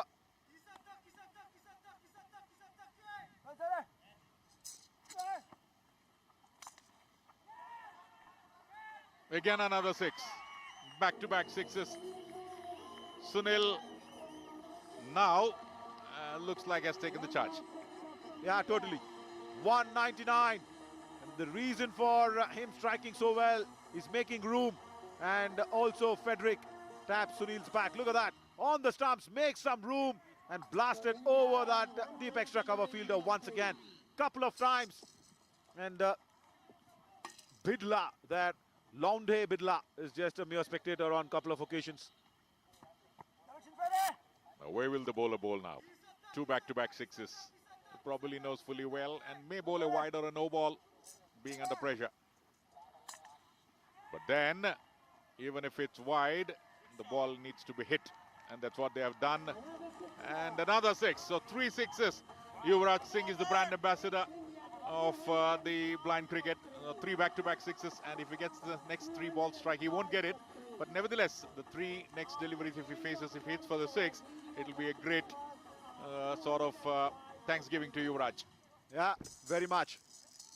Half UV already from Sunil. 3 back-to-back 6s, and the doctor was taken to the cleaners. Dr. Malinga on that occasion. He just bowled it wide outside the off stump, and then Sunil chased it. And I wonder how do they get that elevation to go in the air? Because when you're bowling underarm in the special cricket, what happens? You always tend to play shots all along the ground. Getting that elevation, that's another talent. Getting under the ball, it's so important. So that shows how Sunil gauges the ball well, the direction, the pace of the delivery, and gets under the ball. He's got it on all 3 occasions. Now this is going to be a huge one if they don't break this partnership already. It's of 134, a 100-run partnership of just 45 deliveries.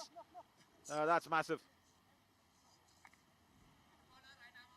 Now we were talking about a flurry of boundaries and now flurry of 6s, and that would means that before the South Africans would come on to bat, they would know probably at the back of their mind they would require some extra Herculean effort to surpass the already strong Indian total, which is 205 for 3. Yeah, Boucher Bidla, the skipper, comes into the attack. And I see Ajay limping for something. Right, now that's not nice. Probably cramps. Standing there for 17 boundaries. 80 he's moved on to out of 28 deliveries. Yeah, Boucher Bidla, the skipper of the South African side. Oh, gives it all that time. Sunil once again finds the boundary at deep extra cover. Extra pace working in his favor. 200 up. Smart cricket by the skipper, ensuring that Sunil was in full flow, giving the strike to him, picking up a single of the first ball. And a good bit of thinking also goes in the form of any sort of cricket, and that's what precisely the skipper has done. Yeah, Boucher Bidla, he bowls them very quick. And that time, Frederick just gauging that one quite well. It was beaten there for the pace. Sunil, the first little dot ball after a long, long time. Reverses it. Again, is there a chance for a couple of runs? Yes, there will be. Come back very, very comfortably. Ajay is limping. He's not looking good. He's totally not looking good. He's left his bat. That's not good signs. That's really not good signs. Probably cramps. He's got him. Looks towards the dugout, maybe looking for some help, which would probably come after this over, and decides to carry on. Doesn't want to break the momentum of Sunil. Wide outside the off stump, and smartly called wide. Wants a single for that. That's the spirit of the skipper Ajay. Boucher will feel a little unlucky. He just felt that it was on target. The skipper has controlled it well. Wide down the leg side, chases it, Sunil. Good bit of a stop in the deep. Wow, that's what you need to see. And it is Siavia. That deep backward square leg. It does well. Stops it. 214 on the board. 3 runs saved there straight away. And in spite of saving so many runs on the field, at least 15 to 20 of that, India are sitting pretty at 214 for 3. And the last ball here, again a smart piece of fielding at backward square leg, will result only in a single. So 215 for 3 after 13. Comparatively a better over from Boucher Bidla, the skipper. As Ajay is still struggling. Ajay does not look good. The help comes out. He, I think, has gotten some cramps. The magic spray, will it work for Ajay? It has to, because the presence of Ajay in the final 7 overs will do a word of good, but not to worry much, because if Ajay wants, he can still take some rest, because India has got a strong batting lineup, and we also have Prakasha, the wicketkeeper, who's got the fastest 50 in T20 World Cup, and also being a B3 player. So even if Ajay Kumar Reddy decides to retire himself hurt, it doesn't look so, because the treatment being given up to him, and definitely the skipper would like to be there in the middle. Yeah, he should be, because Mayank Pushkar, the physio, oh no, they've decided to take him off. They don't want the injury to be aggravating. It's a hamstring for sure. We saw what Mayank Pushkar did. He just immediately went to the behind portion of the thighs and asking Ajay to stretch. He was not able to stretch it. So it is a hamstring. 80 of 28, was just 20 runs away from getting another century for the country. So somewhere down the line has of course done the job, what was required out of him. And the other batters who follow will have to complete the formalities. But who knows, if required in the next 3-4 overs, if another wicket falls, he might even come back and take on the bowling. He will be eyeing a comeback for sure. In the remaining overs, if he is able to just walk back on the field, it all depends on Mayank Pushkar, the physio, how well and how quickly he puts him together and sends him back. But I would have felt he should have just gone in with a runner and probably completed his century, because that would have been the first century in this tournament for the skipper as well. And then as per the rules of the T20 World Cup, the probability of getting a B3 player would not have arisen. But now you have come into that, as you need to send the combo of B1, B2, B3. So if a B3 player comes in when the momentum is so good, it can go against you. But nevertheless, the scoring rate of India has been pretty good. Yeah, rightly mentioned. As Suvendu Mahata comes in, he's a B1 player. He's from West Bengal. Suvendu Mahata. And somewhere you feel that South Africa probably might be sniffing at another comeback, because a couple of occasions they had put down Ajay. Ajay just pulling up a hamstring, going back for some treatment. See in the dugout, It's a little worried of Ajay's injury on that occasion. Everybody is nursing him. I hope he's fine and comes back soon on the field. Suvendu will have to just get those ones and twos and give the strike to the non-striker. As will he be able to do that? Just feel the ball, because the sight is not there for B1. 2:15 for 3 now. 7 overs to go. India should at least eye for another 100 runs.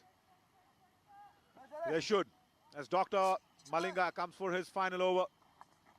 Suvendu gets bat on ball. So that's 2 runs on the board. Because he was a B1, remember. So when he scores, it's 2 runs. And Ravi will be helping him to run. It's so nice. It's so nice as a team combination coming across. Ravi, who scored so well, will have to come back and run for Suvendu. Now Sunil, he's got added responsibility. 30 runs away from another great century for Sunil Ramesh. Waits for that and hits it hard. Vacant long leg area. No need to run. Totally. Waited. The train never arrived, and when it did, the ball went past Frederick behind the stumps like Vande Bharat. And that was a huge shot. You have experiences in that Vande Bharat inauguration, isn't it? Absolutely, that was Vande Bharat Plus. Just waiting for that to come on tracks very soon. What a batting display this has been.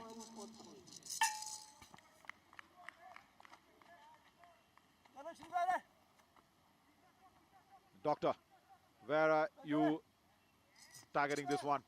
Again, wide down the right side. Oh, doesn't time it. Doesn't time it at all. Sunil, he'll be disappointed with that. He just wanted more wood on that ball. So we were talking about Vande Bharat. There are different types of trains which run in our country, and that was probably a local shuttle. Yeah, probably. He wanted to climb that Vande Bharat. Just got a little bit of a passenger. Right. Where is Suvendu? Going to have an dot ball, is it? Yeah, it's going to be. It's going to be. Gold dust coming across for South Africans. Suvendu will have to quickly not waste any deliveries, get the feel of the ball and pick up a single and give the strike to Ramesh, Sunil Ramesh at the non-striker. He'll have to just touch the ball, and his runner, Ravi, will definitely complete the formality. Why is Doctor bowling down the leg side? Oh, that's been swept across. It's gone behind the stumps for sure, but should have gone the leg side, but it's gone the off. I don't understand why is Doctor trying to bowl it down the leg side. So it's a boundary. 2 from the batsman from B1, ensuring that boundary takes place, and another ball to go. So smart thinking by Sunil Ramesh. Again, spot of a discussion with me and Shankar. It keeps happening. We will do this after this delivery. Again, wide. Gets bat on ball. And 2 runs added to the board as well. As Suvendu will keep strike. 228 now for 3 after 14. So yes, when a B1 batter bats, you've given them an extra privilege of having an extra run. And on the similar occasion, you know, being a bowler myself and a little bit of an all-rounder, how much do you want to pressurize us as a bowlers? As a B1 bowler, when he picks up a wicket, how are you compensating us? Shankar, is my question. You can take, I've taken 2 wickets of the same batter. Oh, you said if that's the data, then that's nice. Probably that's not. But the statisticians can work on that. So 1 into 2. So if he gets 100 wickets, it'll be 200. That's a good idea. That's a real good idea. Let's get down for a lunch meeting with Dr. Mahantesh. Absolutely, isn't it? It's so nice to at least have the data in front of you in your favor. You should have been a good thinker around and giving these ideas to Dr. Mahantesh. You really need to do that. I've been associated with Samathanam right from the inception. I've hosted a lot of shows for them. And Mahantesh is a great human being, and that's the reason why Samarthanam is growing. So he's not just been a role model entrepreneur, he's also a role model human being. Oh yes, I could sense it. This morning when I walked in, he was the first one to receive, along with Sudhakar, our DD personnel. He was there, all smiles. He was happy that this is getting underway. Thankfully for the rain gods being away as well. That's a pacey delivery. Followed Sunil. Boucher. He's got pace. South African skipper. And a dot ball. Trying to tie them down under 300. Take a quick single. And Suvendu will have to do that quickly. And Ravi will have to just run. And he does. And they should not look for the second run. And they have taken. And run out. In all probability. No, there was no second run at all. And just imagine the batsman getting dismissed. And who is that? That's Suvendu, who's been dismissed. Again, third run out. And Ravi does not just reach the danger end in time. South Africans, they've been good in the field once again. The third run out been affected. And Suvendu, losing Suvendu on this occasion. Yeah, you wanted Sunil on strike, yes, agreed. But imagine the B1 batter being there. He would have given you double the runs. Ball straight to the fielder, return even better on that occasion. There by Francis. And there we go. Boucher does not let that go. Nevertheless, there will be another opportunity for Prakasha to come in through. So in that context, it cannot be that much more detrimental to the interests of India, because just about 5.3 overs left and the overs are drying up. You need to get at least 15 runs per over from now on. And if you get around 14 plus runs, then only you can touch the target, the magic figure of 300. Because when the skipper was around with Sunil, 350 was on the cards. Wow. Now Boucher again gets a dot ball. Now somewhere Sunil is feeling the pressure, but not to worry. He's got his vice captain, Venkateshwar Rao, who's come in to walk. Now probably Sunil will just have to go back at the non-striker end, regroup, rethink in his own brain for all the strategies that he's been thinking. Venkateshwar Rao is a B2 player, so that much more extra advantage in comparison to the B1 player they are having. Strikes it hard, crosses the boundary. It seems to be in good nick. Fabulous hit. Again, the timing. We were just thinking if Sunil is lost. A little bit of a thinking and timing the deliveries, but no, he proves us wrong. It's nice when players prove us wrong. He'll be really happy to go ahead and shout their name out loud. Another smart hit there. That was hit with tremendous amount of power, and nobody would have stopped that.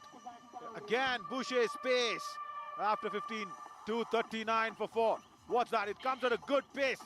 Stand and deliver. Just open the face of the bait and also move your left leg across for the room to be created. Deep covers.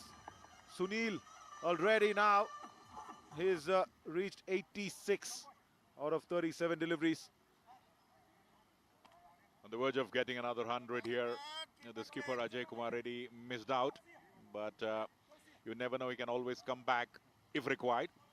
But then, with the form with which Sunil Ramesh is playing, and Venkateshwar Rao also can contribute, but the contribution is not just enough in terms of getting the ones and twos. They should look for the boundary. So the next 5 overs, if India can try for about 70 runs, they would definitely get 300 plus. 300 is definitely on the cards. But when Ajay Kumar Reddy and Sunil Ramesh were playing, 350 was on the cards. But now, 300 plus, Indians will be satisfied. Yeah, and also, Frederick is just taken a break, and the pads has been just shared by Khoza. And Simfemyu Khoza has come in with pads on, just to give Frederick that all-important break. Right, 5 overs left, 30 deliveries to 30 legal deliveries, I should be saying, to come in.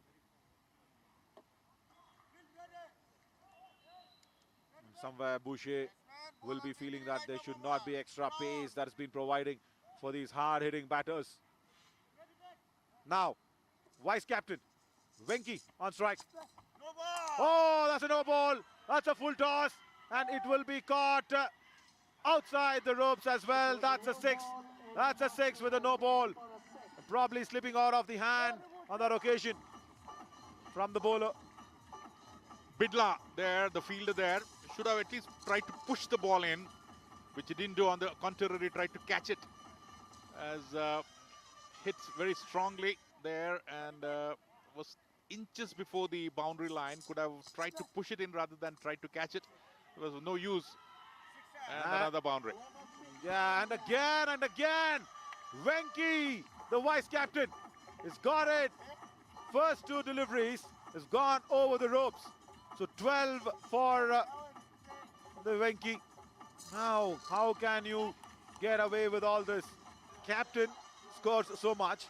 The vice captain comes out, Venkateshwara Rao, and he bludgeons to over the ropes.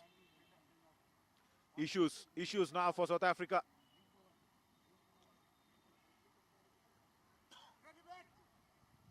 As now Siovia will have to regroup himself.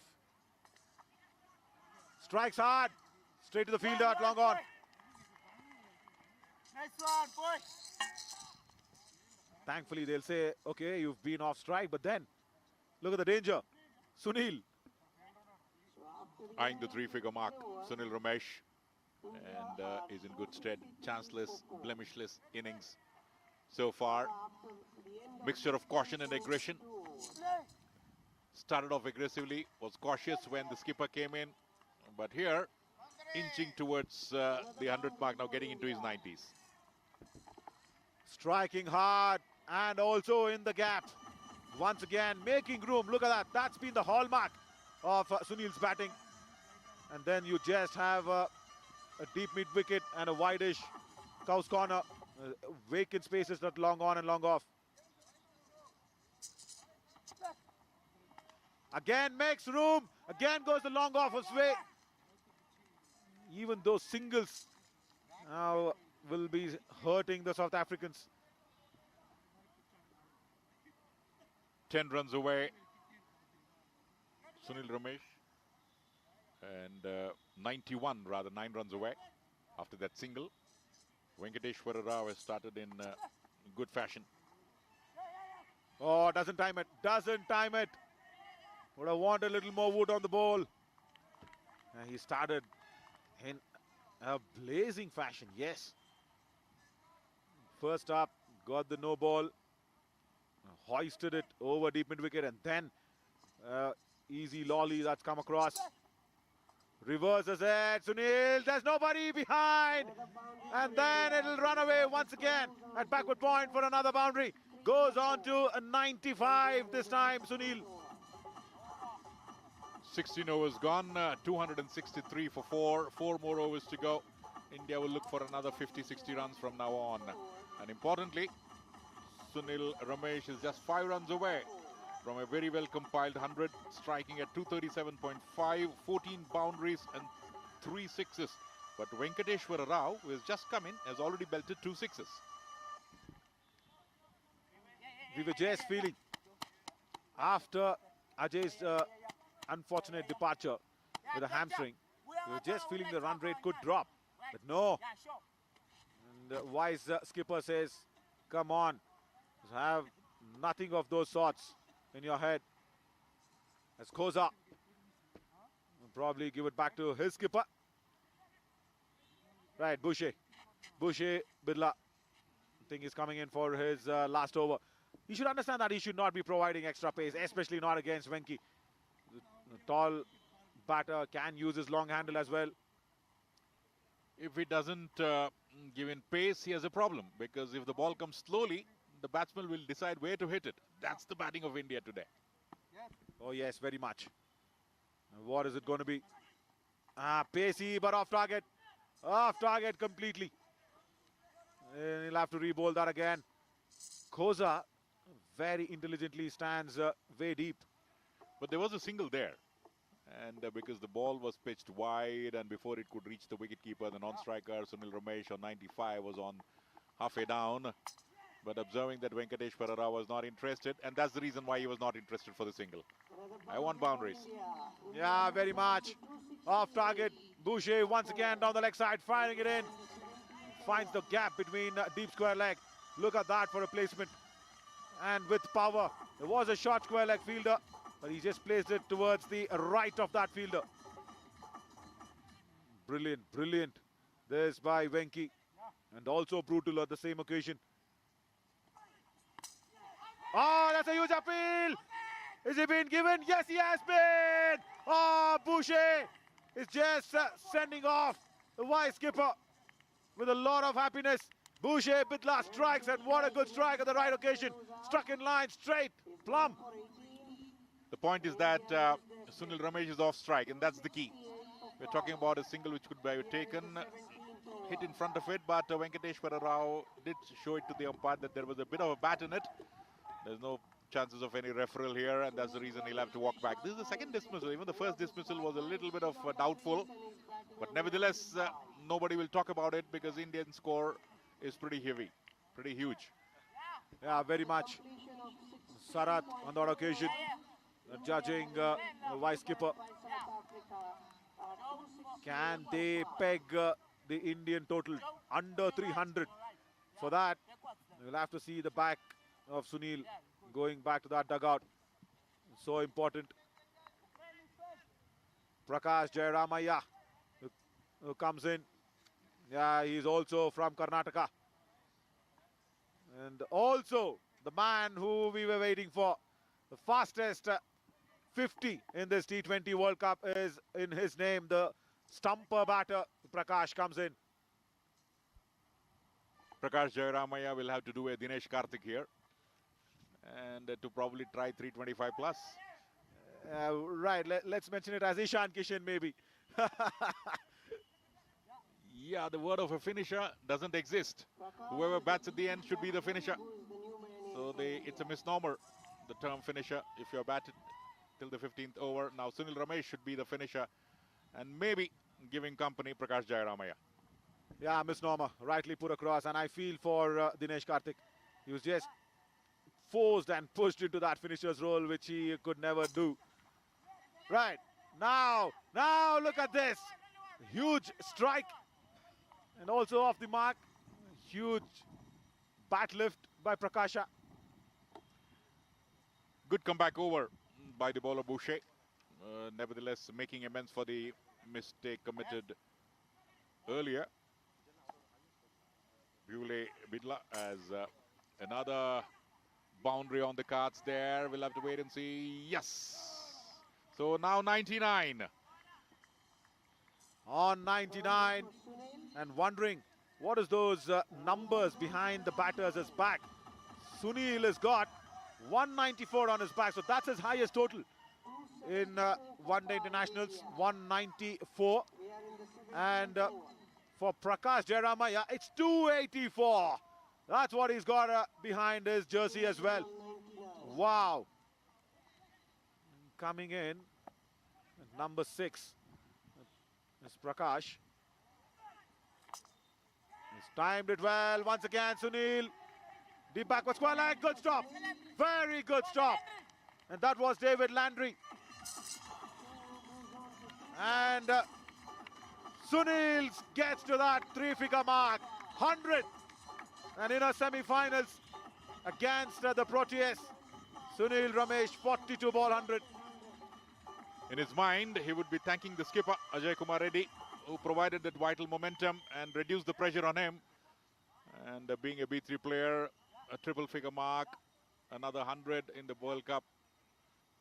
A great talent and in the pipeline for the man of the series. Oh, that's it hard. It's in the gap as well. It's timed it to perfection. It does not get across that time. The fielder was again very square. And that went even squarer as Boucher finishes his spell. Prakasha celebrating the 100 there with a boundary of the final ball. And now the Indians look to be in total control of the game until and unless a miraculous effort from the part of South Africans would surpass this already huge total. They'll be mighty lucky if they can pin the Indians back under 300. In 3 overs, yes, it might be a Herculean task, but they will feel the momentum is with them if they can reduce it under 300. Doesn't look like as of now.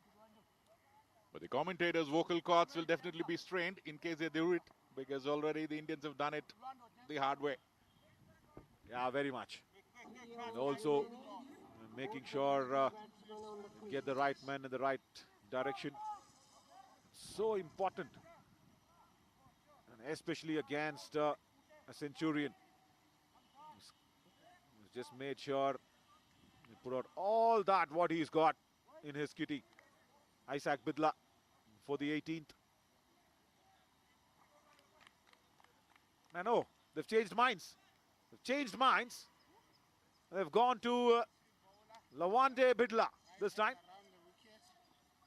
Probably thinking that Isaac will come in for the penultimate over.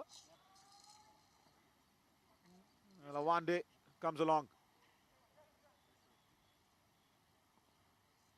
Batsman ready? That's right.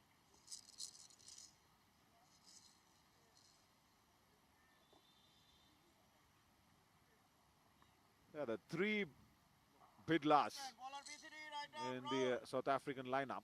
Batsman ready? And there's a very, very common word. We'll talk about it. But this is an uncommon shot and an uncommon fielding effort. Oh, it was hit hard. It's Boucher Bidla there. He apologizes to his teammates. The skipper doesn't cut it across. It was straight to him. Fumble. Yes, indeed, the ball was also pitched wide, but Sunil now will go for everything and anything. That's where he has been precisely doing. Another 2.5 overs to go into the deep. Smart piece of fielding there in the deep. Just a single. Very well done. Because Isaac Bidla had to come in from that long on position towards the cow's corner. Controlled it well. Batsman ready? That common word in this part of the world, in Bengaluru and all across Karnataka, Bidla is a nice word. And probably, Shankar, do you think Ajay will be telling to his teammates, 300 Aito Bidla? No, he would have probably told the fielder, Bidla, 3 run extra sigatte. Yeah, maybe. So what are we actually conversating is Bidla means it's leave it. It's okay, leave it. That's what we tell our lads. And Shankar rightly put it across. No ball! Oh, again. And salt to injury.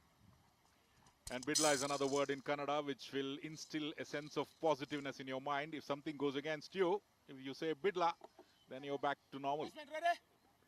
Yeah, just leave it. That's what it is. Right now takes the aerial route. And there, another boundary over deep extra. So the word of Bidla doing its trick there. The fielder had no chance. He has to do, and it was Bidla. It has to. So much of a positivity with that word as well. It's okay in life. Gives you so much energy. And against strong batting like this, Batsman ready? the Bidlas from South Africa should come back with a positive frame of mind. Dot ball. Rare one, but yes. Smart piece of fielding on the follow through there by the bowler, making no mistake. Bidla. In the air, top edge. Yeah. It's all happening. Prakash and Sunil. We were thinking before this over, if they can tie down under 300, but already 291 on the board with 12 more deliveries to go. Another 25 runs. And somewhere down the line, the departure of Ajay Kumar Reddy, when he was there, it was looking 350 was very well on the cards. So in that context, the departure of Ajay Kumar Reddy must have reduced at least 15-20 runs. Indeed. No doubt about it. I think there's a retired hurt, probably. Yeah, Sunil goes back. Sunil just goes back with a little of a rest. 110 on the board. He says enough. Let the other batters have some batting practice as well. Nilesh Yadav, a B1 player, comes in. Is it being done for the rotation or just making sure you go back? He's just gone back for Nilesh to have a hit in the middle. Retired hurt, and probably the Indian captain, the Indian think tank might be thinking that this is already a winning score. Another thought process would have gone into the minds of the players, because Sunil was not dismissed. Another 12 deliveries, the score would have gone somewhere else. Yeah, you could have really eyed that 330, 350 mark. But yeah, think tank thinking differently. Nilesh Yadav, B1. Right, couple of runs if it's from the bat. Oh, misses it completely. And somewhere, Boucher is happy. And it's a dot ball.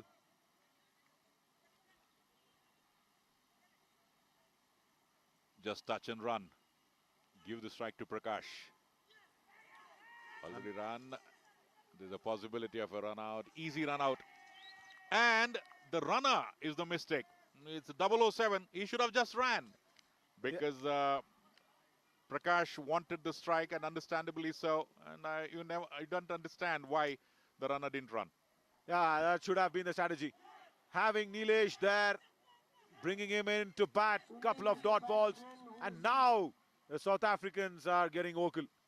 Boucher Bidla is now understood that he should reduce his pace. That's what he's done. He did not do that against Sunil or Venki. He's reduced the pace against Nilesh. He's got a couple of dot balls and a run out been inflicted. Fourth run out already. Probably the think tank must have thought to give a little bit of batting to Nilesh, and then understand if an opportunity comes in the finals, you never know. Will he be in the fine nick? And that's probably the reason they might have sent him to get the feel of the middle. But now, the Indians now with Prakash on strike are on their way. Dinagar now comes in from Tamil Nadu. He's a B3 player, Puducherry, Union Territory as well. Boucher, what has he got? Up against Prakash. He'll have to go the slower one. Oh, it goes the quicker one way. Nice one. Another dot ball. What's the skipper up to? Penalty made over, and there's not been a single run being scored. 4 dot deliveries. Take that, says Boucher. 3 rather. Fourth one. Finds the middle of the bat. Goes down the ground for another boundary from Prakash. Brilliant, brilliant bit of a batting display. Why is Boucher going back for those quicker deliveries? That's really important to have the pace, not giving to the batters. 295 now. And he's not out. So we are 6 down and not 7 as I announced earlier. 295 for 6 in 19. Again connects, deep mid wicket, there is protection. Now 296, what a good over. What a top class over by the captain of South Africa here. Penalty made over, this conceding 5 and just a delivery to go. He's got a new batter in, is Dinagar from Puducherry. Should it become 9 or 11? We'll have to wait and see. No ball, and it's already become 9. 9 plus 1, 10. So that's the beauty of T20 cricket. Until the 5th delivery, you always feel that the over was good. The first 5 balls conceding only 5 runs, but now a no ball and a boundary, making it a 10-run over, 300 mark coming up, and that's what normally we have seen when RCB plays. The 5 good balls and an RCBN is always an RCBN. That's the culture which we talk. It is, you'll have to leave away that phrase of cup namde types. And somewhere there, the cup might really come in someday. Right, if you're wondering, watching this and saying, why was that a no ball? If you can see the white line right in the middle of the pitch, the ball should not be pitching outside, that's near the batter. It has to be pitching in, that is towards the bowler. If the ball pitches outside that center line from the center of the pitch, then it's going to be a no ball. Wow, that's another innovation. So another over to go. India crossing 301, and we were talking about the score against Nepal. and rating South Africa to be a much better team, not to concede so many runs. But the runs have surpassed the score against Nepal.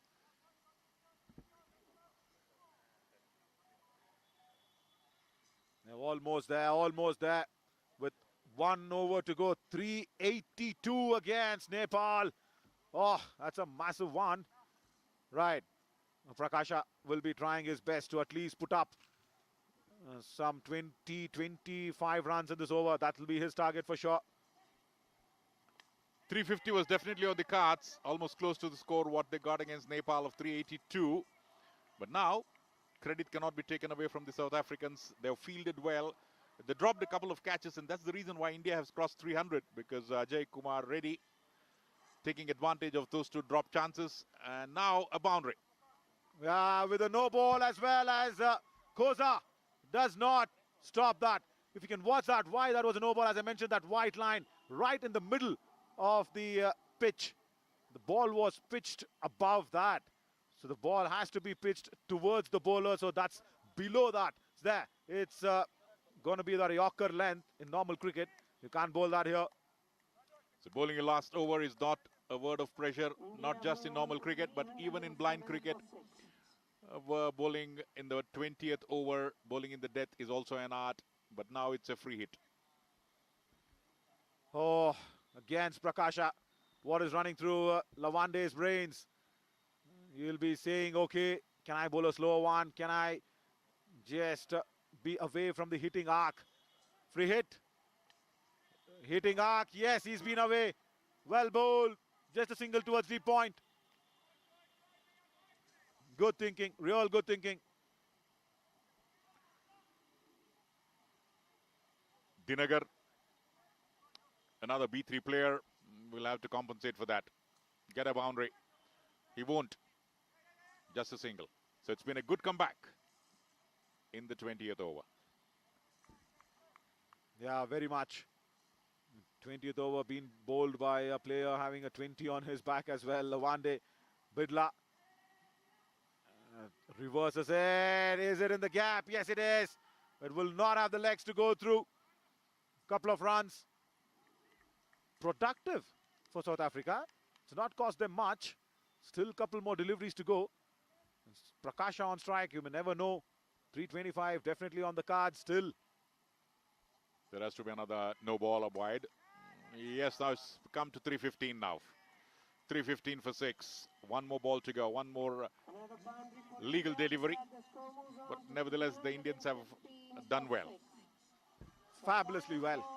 And look at that, making room and reaching that delivery to find the gap at deep mid-wicket. Last delivery coming up. That'll be a huge relief for South Africa if they don't concede a boundary in this one. They've bowled well. Sometimes those extra deliveries costing them. Now, last delivery coming across. A dead ball. It's a dead ball. It will not be counted. The umpire wasn't ready there. So now Rahmat just is not happy with something on the field. It's good news for India because the ball was not traveling towards the boundary. It could have been just one out. But now, the final delivery. Yeah, now Prakasha has another chance to clear the ropes. Can he do it? Last ball. Bowled well on the stumps. Hit straight on the ground. It's traveling and it will reach the boundary. 319 on the board for India. And that's a very, very good total to be putting across in the semi-finals and batting first. The very sight of 300 plus will probably take you away. And remember, viewers, you're watching this live and exclusive on DD Sports. And can you get a score of 319 in normal cricket? You cannot. And you can get it here. So stay glued how the South Africans chase in a short while from now. But nevertheless, it was a great effort on the part of India to put up 319.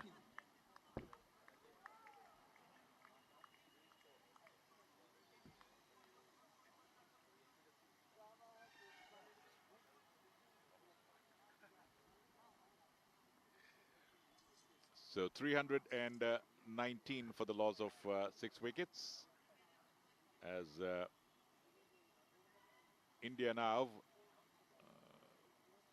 will be in a driver's seat, and the two umpires will get a welcome break because the number of times they had to show signs of boundaries has been pretty phenomenal in this innings. 319 for 6. Now that's a scorecard for confirmation. Top scorer, 110. Sunil Ramesha making sure 47, 110. Ajay is pulling up a hamstring. Had to go back. The skipper, 81 of 29. And then Ravi started well, but couldn't continue. Watch that. What a knock from Prakasha as well. 12 deliveries, 22.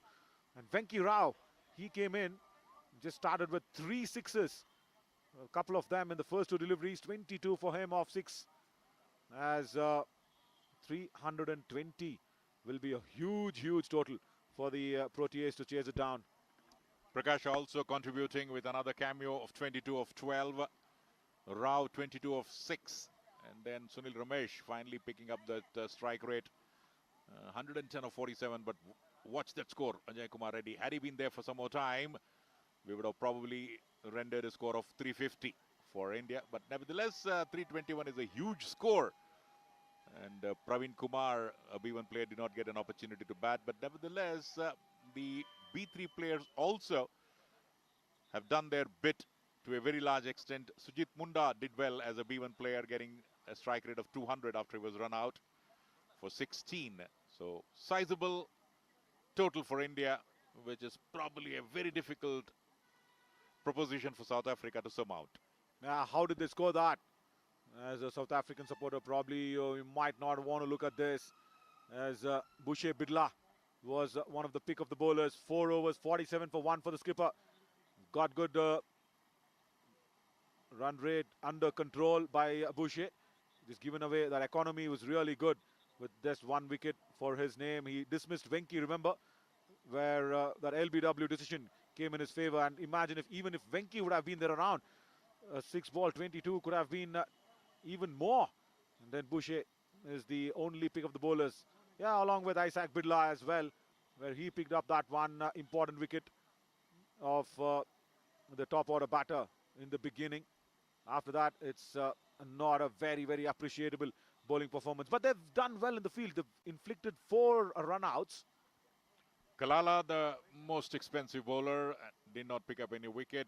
None for 67 of 4. Dr. Malinga was not far behind too. None for 57 of 3. So all in all, it's been a comprehensive batting performance by India in spite of those unnecessary run-outs. A good total for them to defend. Absolutely.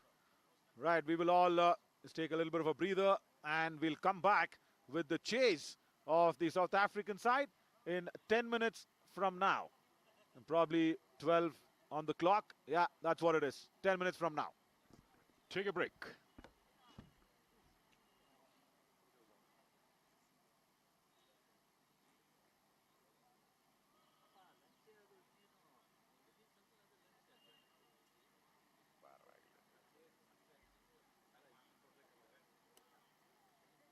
They require so many runs from so many overs on Takpudi next time.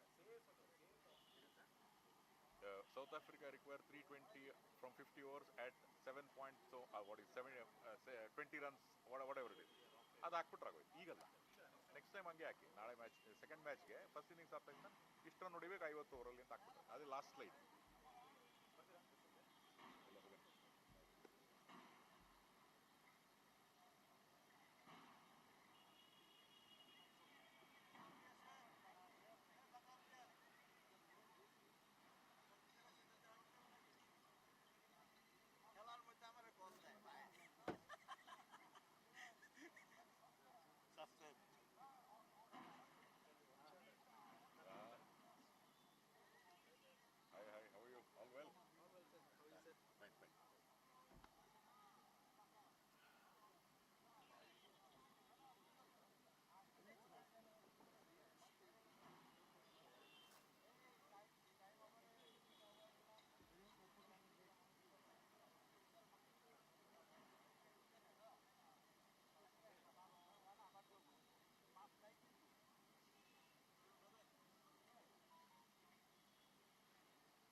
चाय चाहिए किसी को?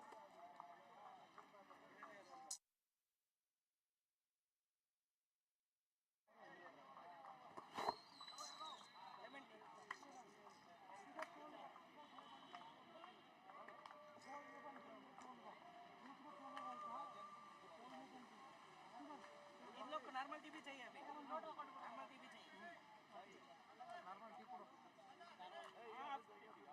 Normal चाहिए, किसको चाहिए? आपको चाहिए? सबको चाहिए, सबको चाहिए, रख लो इधर, चेयर को रख लो इधर।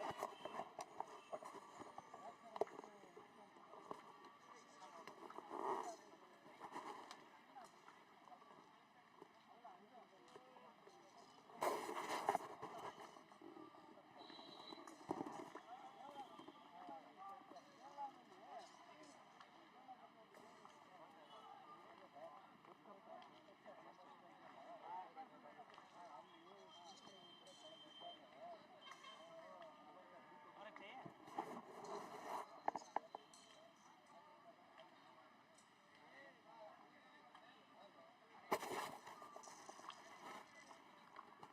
ये ना लो।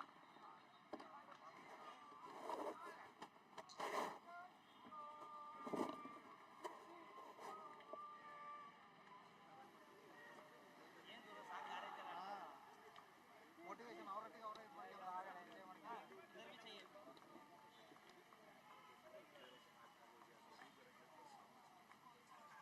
ಏ ಜ್ಯೂಸ್ ಅದು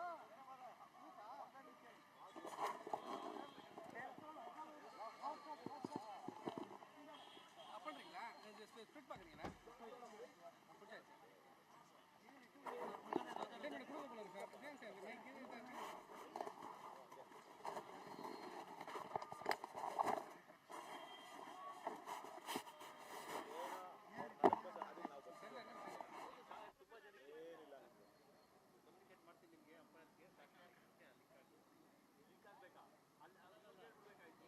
கொடுக்க போல சார் ஏன் சார் மைக்கு ಆಮೇಲೆ ಒಳಗಡೆ ಹೋಗ್ತಾ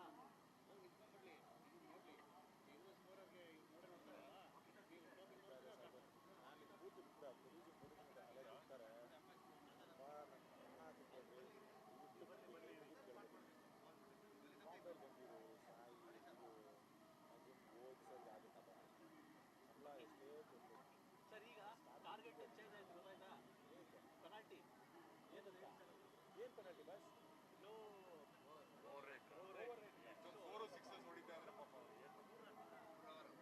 over 18 runs they have given extra target for also chance ಕೊಟ್ಟಿದ್ದಾರೆ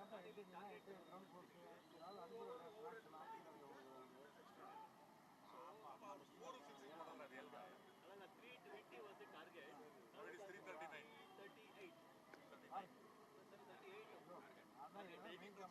390 ನೋಡ್ತಿದ್ರ ಓಕೆ 90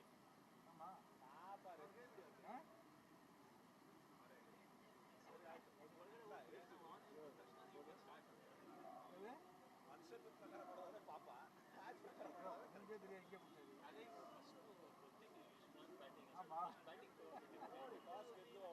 ಬ್ಯಾಟಿಂಗ್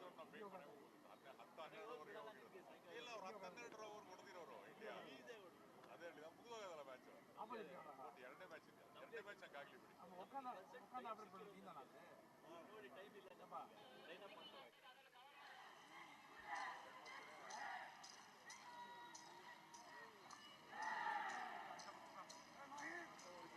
कैमरा এখানে আছে বলে ওয়াশরুম কাছে এদিকে আসো এখানে আসো এই ওয়াশরুম যাদের অজু নাই তারা আসো যাদের অজু নাই তারা আসো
Welcome back, ladies and gentlemen. The South African run chase will shortly begin.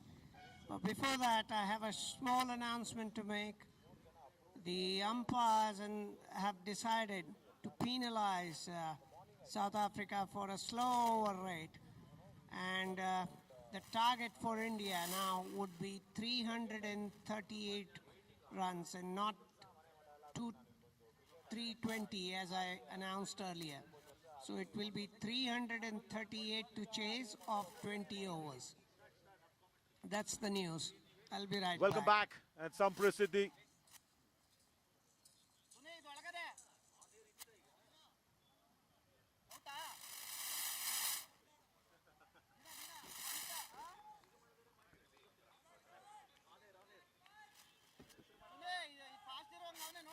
Welcome back to Samprit, the sports stadium here at Bengaluru. Thanisandra actually is the place, and it's a very, very good stadium here. Now, we've got a revised total for the South Africans to chase down. There's been a penalty of 18 runs. So 319 was what India put on the board. And there's been an 18 runs penalty because of the slow over rate that was being managed by South Africa. Couldn't bowl the specific number of overs under the given time. Now, India with the first ball. Isaac to chase. That's a good delivery. Guides it away. Single.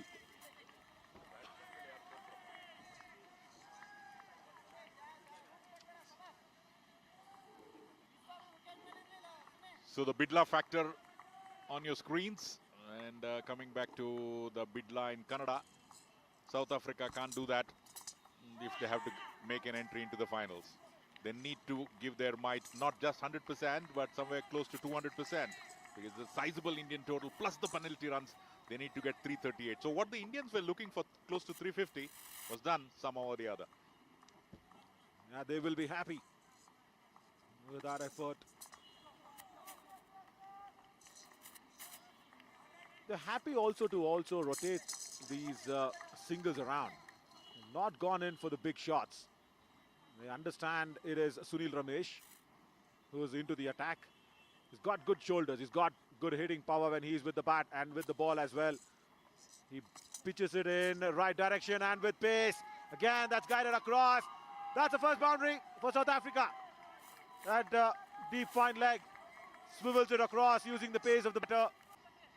Has now not started it the way he wanted. Oh, surely should have been a better start. And then again, look at that, come back. It was on the dot. Frederick, the keeper stumper for South Africa, is there. Boucher has been the runner for Frederick. Oh, we'll have to re-bowl that. He'll have to re-bowl that again. He's not happy. Prakasha is not happy, saying the batter moved. The batter moved. You know, we'll have to agree what the on-field umpire tells you.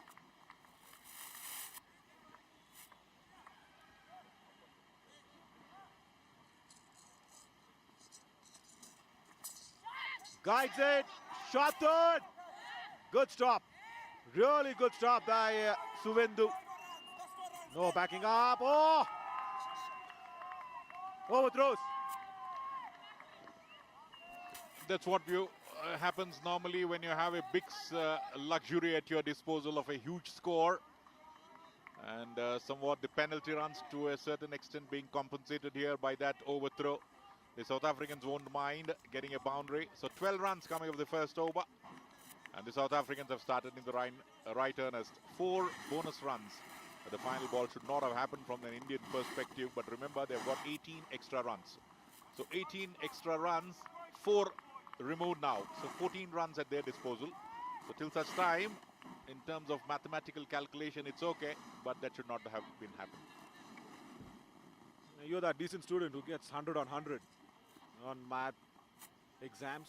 Yeah. You get all the calculations right. Venki, vice captain. Prakasha has whispered something into the ears and said, okay, this should be your line of attack. Also, at the South African point of view, they'll be happy that they got that 12 runs of the first over. Attacking captaincy by the Indian captain. Now Venkateshwaru is coming and bowling. So a B2 and a B3 bowler to start the operations. Probably getting So 2 or after 3 the wickets end in of the first beginning over, would South break the back Africa of South are African 12 batting, for and no thereafter runs. the B1 bowlers can come into play. Smart thinking there. David Landry now to face Venki on that occasion. Again, targets down the leg side. Gets away with that. Inside the indicational mark, yes. That's another strategy. And also what Venki and both Sunil have done is they've bowled with good space. Doesn't always come through. So anything less than 15 runs per over, India can sit relaxed, because what is required now is more than 16 runs per over. More than 16. So if India can keep it slightly below 15 runs an over, they would have probably wrapped up the match. Yeah, they would have, again, having the right man at the right time. And in the right spaces as well. It's a huge ground. Making sure you've been covering all the angles is so important. Very good field placing again. I don't think so. Ajay Kumar has taken the field, and Venki and co will have to manage it down the leg side. Is there a space? No, once again comes across. South Africans require at least a couple of boundaries every over in order to stay in the hunt, which is a difficult proposition, particularly when the bowlers in form, the B3 and B2 bowlers will bowl their allotted quota. So if that's the case, the job will be on the South African batsmen to get more and more runs from B1 bowlers. They need to get at least a boundary, but so far no boundaries at all in this over. At the end of the first over, it was 12 without loss, and now it's 16 for no loss after 1.5. Yeah, Venki has brought them back. Now, in the power play, South Africans want to get off to a blazing start. They've been off timing. Should have got it, but lucky there. You'll have to re-bowl that for South Africa. It was a lucky one. Then it was there for the taking. And also look at that attacking field. You've got a straightish long off. Got a long off, the proper one, then a mid off. Guides it, short third, comes across. Good, sharp fielding. We spoke about South African fielding. What is this now? After 17 for no loss. If the throw had hit the stumps, the batsman would have gone. But fortunately for South Africa, that did not happen. Just 5 runs coming off the second over. The South Africans can't relax. They'll have to either hit out or get After out. the end of 2 overs, South Africa probably. chasing And the 337 skipper being there for South Africa, or Boucher, 17 for no as a loss. runner, also helps to David. David, he's got good timing. He'll have to just have good shot selection. It's really important, as Frederick and David will be there. Sunil Ramesh will continue. He's got 12 on his first. He wants to come back and make men's. A wicket here will do a world of good for India. A vociferous appeal, more of enthusiasm, less of conviction. Yeah, Frederick, he just fell inside the crease, isn't it? Total enthusiasm there shown by Prakash. There, watch him. There. And you know what? He appeals first and then goes for the bails. Yeah. There has to be some entertainment in every form of cricket, because today it's not just about sport. It's you need to couple entertainment with sport. That evinces the youth of today, unlike the serious ones of yesteryears.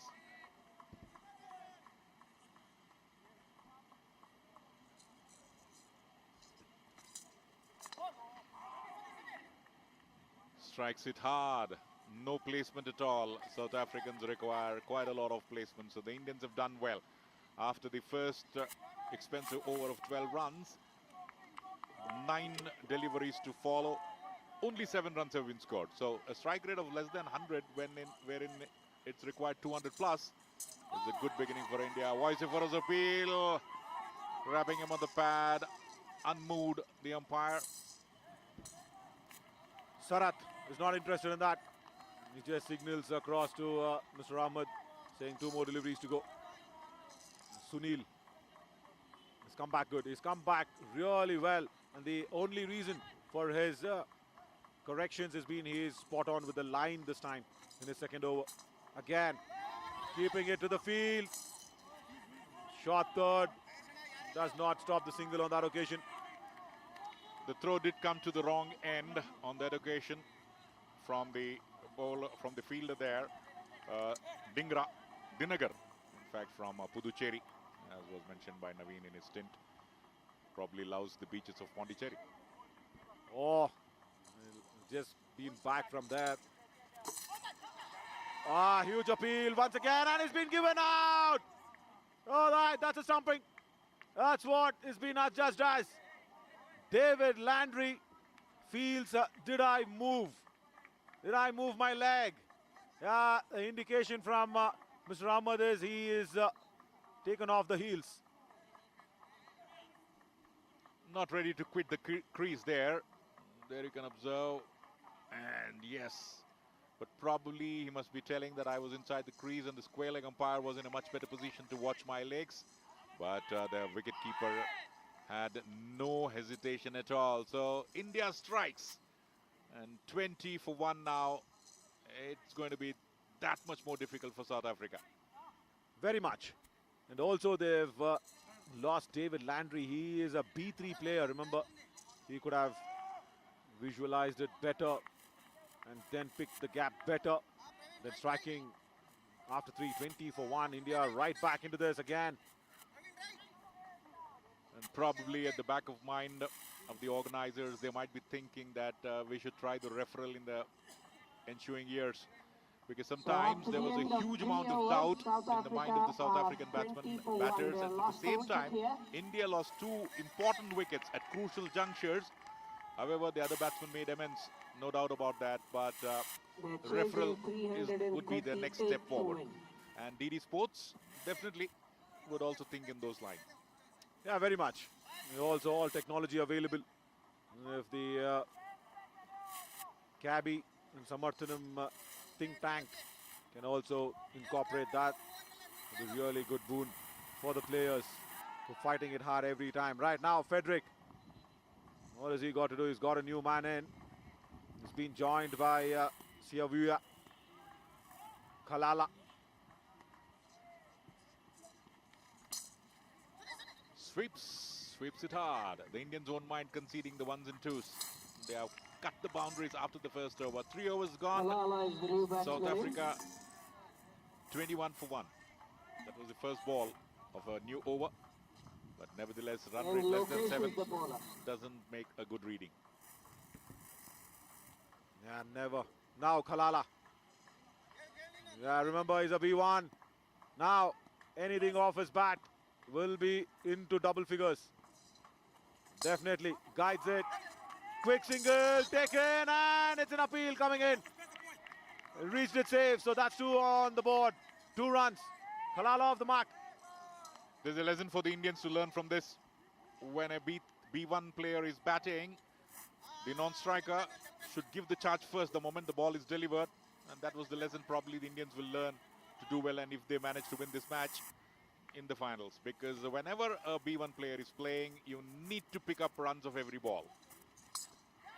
Guides it and taken. What a catch by Ravi.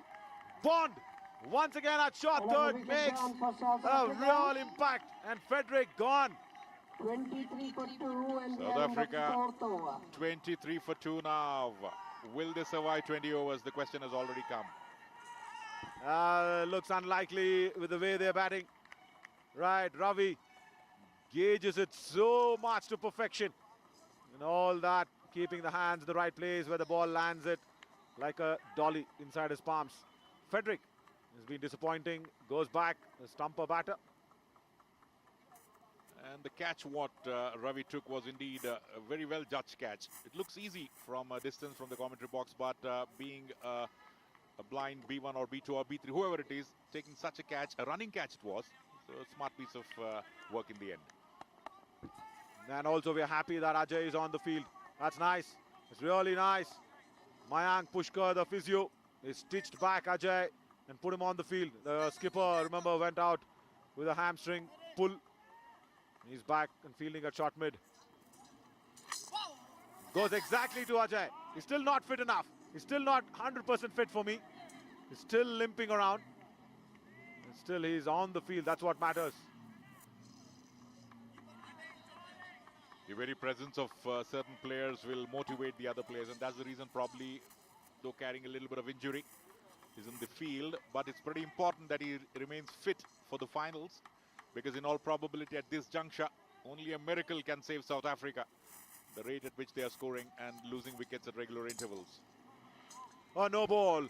No ball by Loki because the ball pitched outside that center line and center of the pitch. So now a free hit. Much needed for the South African batters. As Siavuya. Now what will he do for the free hit? Sweeps, gets connected. 2 more runs at the bowler's end. And an overthrow. Oh, that's not what they wanted. It's going to go all the way. So is that 8 runs and also a single? So make sure you're good in mathematics. 5 plus 4, is it?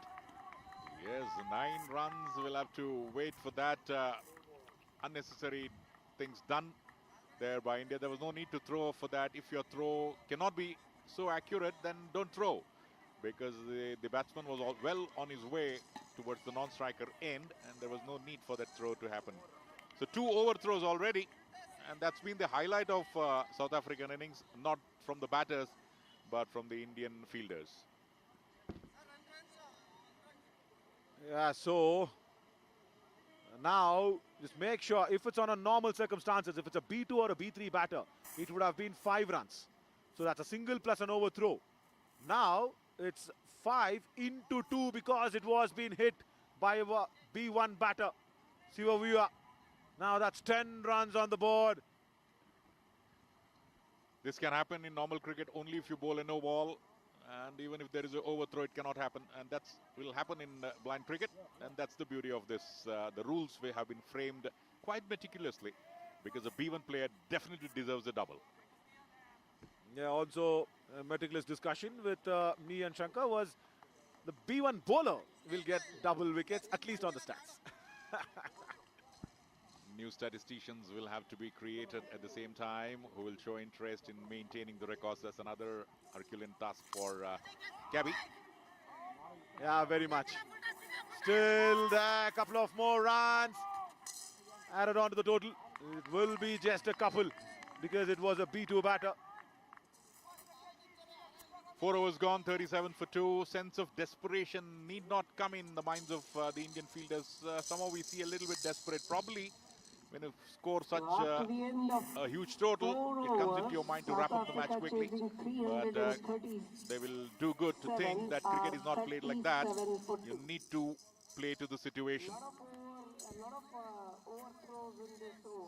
Yeah, also, yes, you really need to understand that situation demands whatever fluidity is inside you. And the Indian bowling lineup now is being strengthened by Ajay, the skipper. Right, now this will be under the test. Do you want to have this? Having a hamstring niggle, you are all set to play the finals. Probably almost say 70% you will be in the finals for India as of now, the win percentage. Do you want to struggle and strain that hamstring more by bowling? I don't understand if this is a smart move. There's a day of rest for the Indians in order to play for the final, as already indicated to all of you. That will happen at the Chinnaswamy Stadium. And Jay Reddy would not, definitely not like to miss that. But the way it's done, it must be a small niggle, because now we can see the feet movement pretty okay. Yeah, pretty okay. He's got that delivery stride, well organized. Does not look under any bit of a problem. Right, how is the B1 going to take this up? There's Kalala, is already on 14 or 4. Quicker one, pacey delivery from Ajay. Even though not on target, Kalala doesn't pick it. Back-to-back dot balls, and particularly to a B1 player. and half-hearted appeal in the deep. So lucky there that it was not called wide. Yeah, very lucky.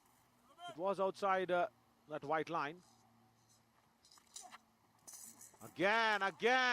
Pace and just outside the leg stump and keeping it inside the mark. I think the stance of Kalala, maybe his guard, he's just come in towards the leg stump. He's standing on middle and off. Now connects.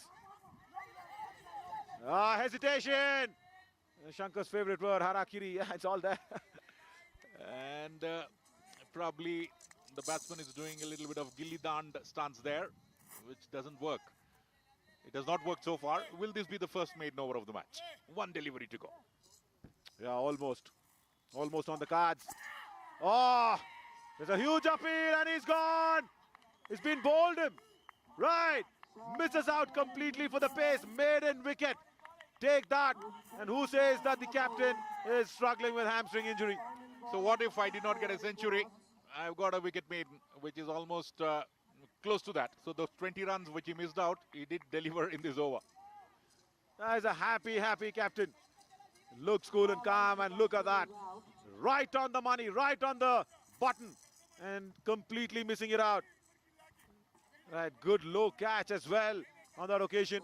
That short square leg looked like it was actually going down and completely missing the ball for the pace.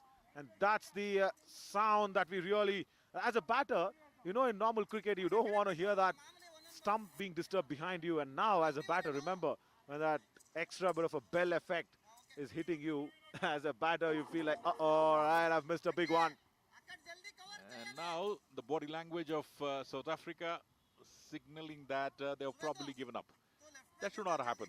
Take it as closer as possible and go till the final over. You never know.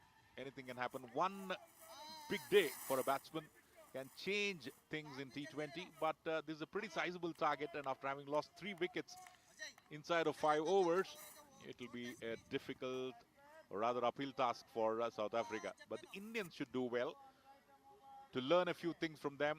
The running between the wickets when a B1 player is playing, not to inflict overthrows. These are a couple of lessons which they would have already learned. If they go to the finals, they should not repeat those mistakes. Surely, as Nilesh comes in to complete the power play. Nilesh, a B1 bowler. That's why umpire is just asking him to hang on when the batter is ready. Yes, now they are.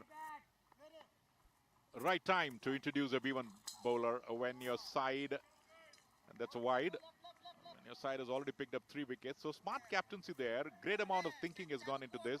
Get in a B1 bowler when your team is on top. Yeah, because B1 bowlers need to bowl 40% of the 20 overs. So yes, good smart decision by Ajay. Gets it across, no, says the non-striker, very rightly so. Sends back. Sivayua does not get that single across. Pressure mounting on the South African batsman. You can observe the non-striker saying that try to get a single, give me the strike. Bidla, Isaac Bidla and the non-striker want to garner most of the strike, being a B2 player. But it's a good beginning for the B1 player from India there, not making any mistakes at all. Nilesh. Again, the stance. Shankar, I'm not too convinced. He'll have to re-bowl that again. Nilesh, second wide delivery in this over. And Prakash is not happy. Prakash just grunts something and runs towards Nilesh to say, okay, just maintain it. Yeah, that's what. A lot of noises needs to be made to have Nilesh on the right target. And also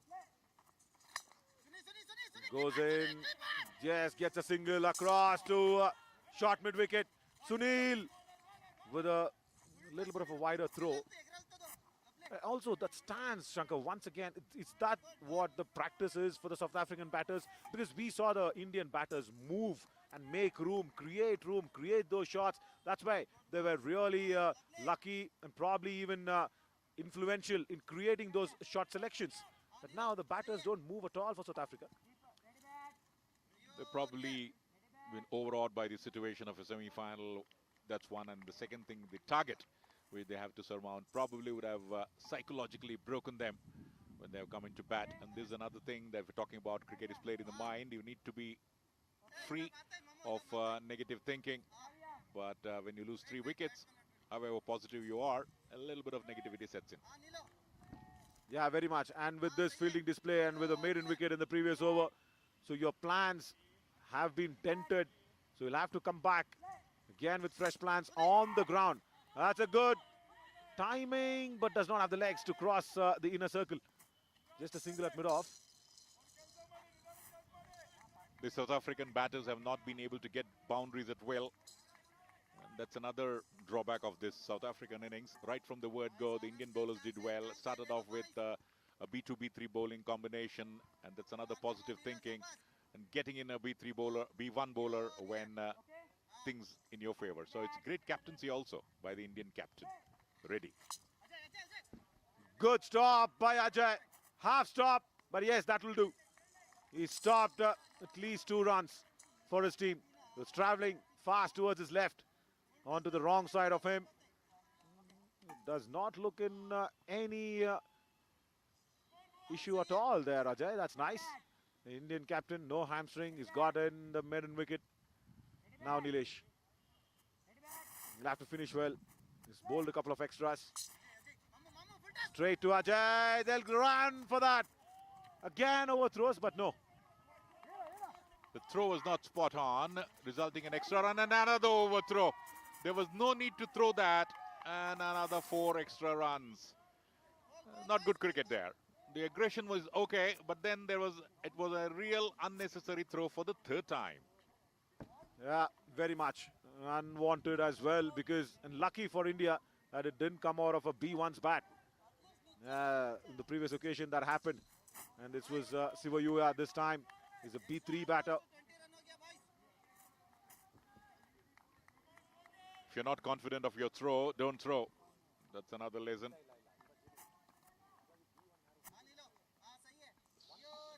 48 for the loss of 3 wickets. The power play, they'll not get a boundary, but just a single to end the over. 6 overs gone. South Africa 1 short of 50. They would have felt happy, Shankar, if it would have been like, say, 50 for 1. Maybe. But now 49 for 3. Yes, it's a good start by India. Once again with the ball in the power play. 319 is what they scored. And again, 18 runs being added as penalties for South Africa because they did not complete the specific 20 overs in the given time. So they were overshooting by 3 overs. So that's the reason they have calculated 6 runs per over. They've given those 18 runs as penalty. And thankfully, they haven't calculated the real run rate of India per over.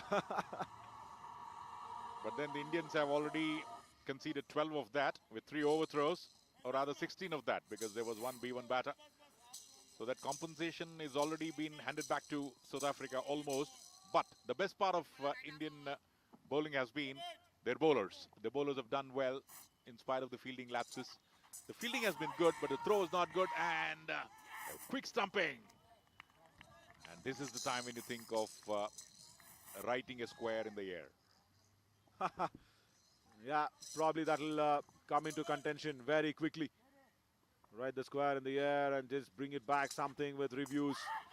There, huge appeal, and he's got it this time. Ajay strikes, and the 2nd wicket for the skipper. And South Africans haven't picked him yet. There's no run being scored yet off his bowling. The batsman shocked and surprised at the decision there. And indeed, he'll have to go back to the dugout. The batsman, Malikila,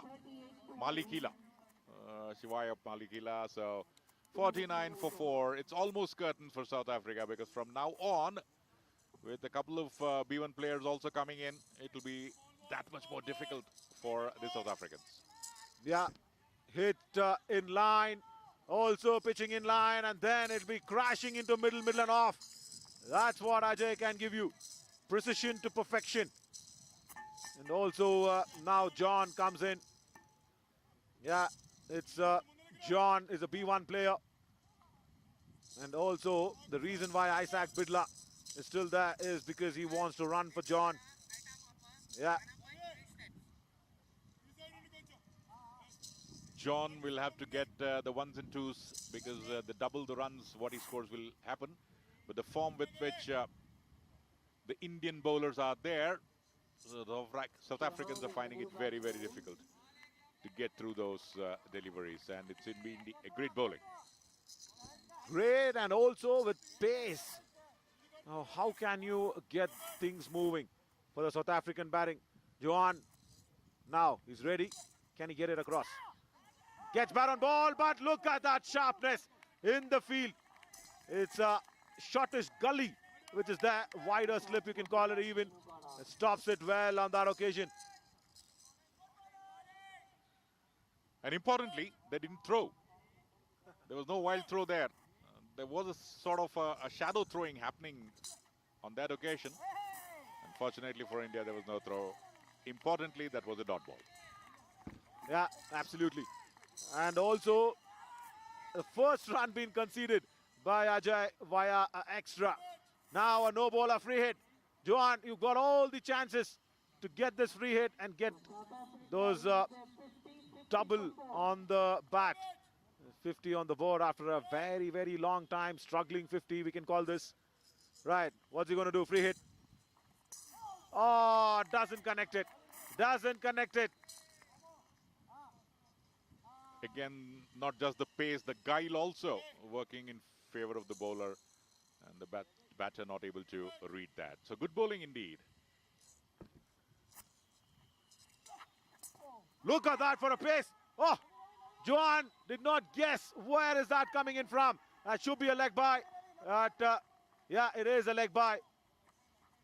It's been pulled back in at the right time. So probably now they've run two. They've got the boundary. They got the boundary right, but on the sidelines in the South African dugout, the fielder, the South African supporters sitting in the dugout in the form of the support there, they have indicated that the ball did cross the boundary, but no, smart piece of stoppage inches before the boundary line. Yeah, 52, it stays. Again, getting everything right. If your B1 batter is batting, it's only off the bat that you get those extra runs. And yes, why not?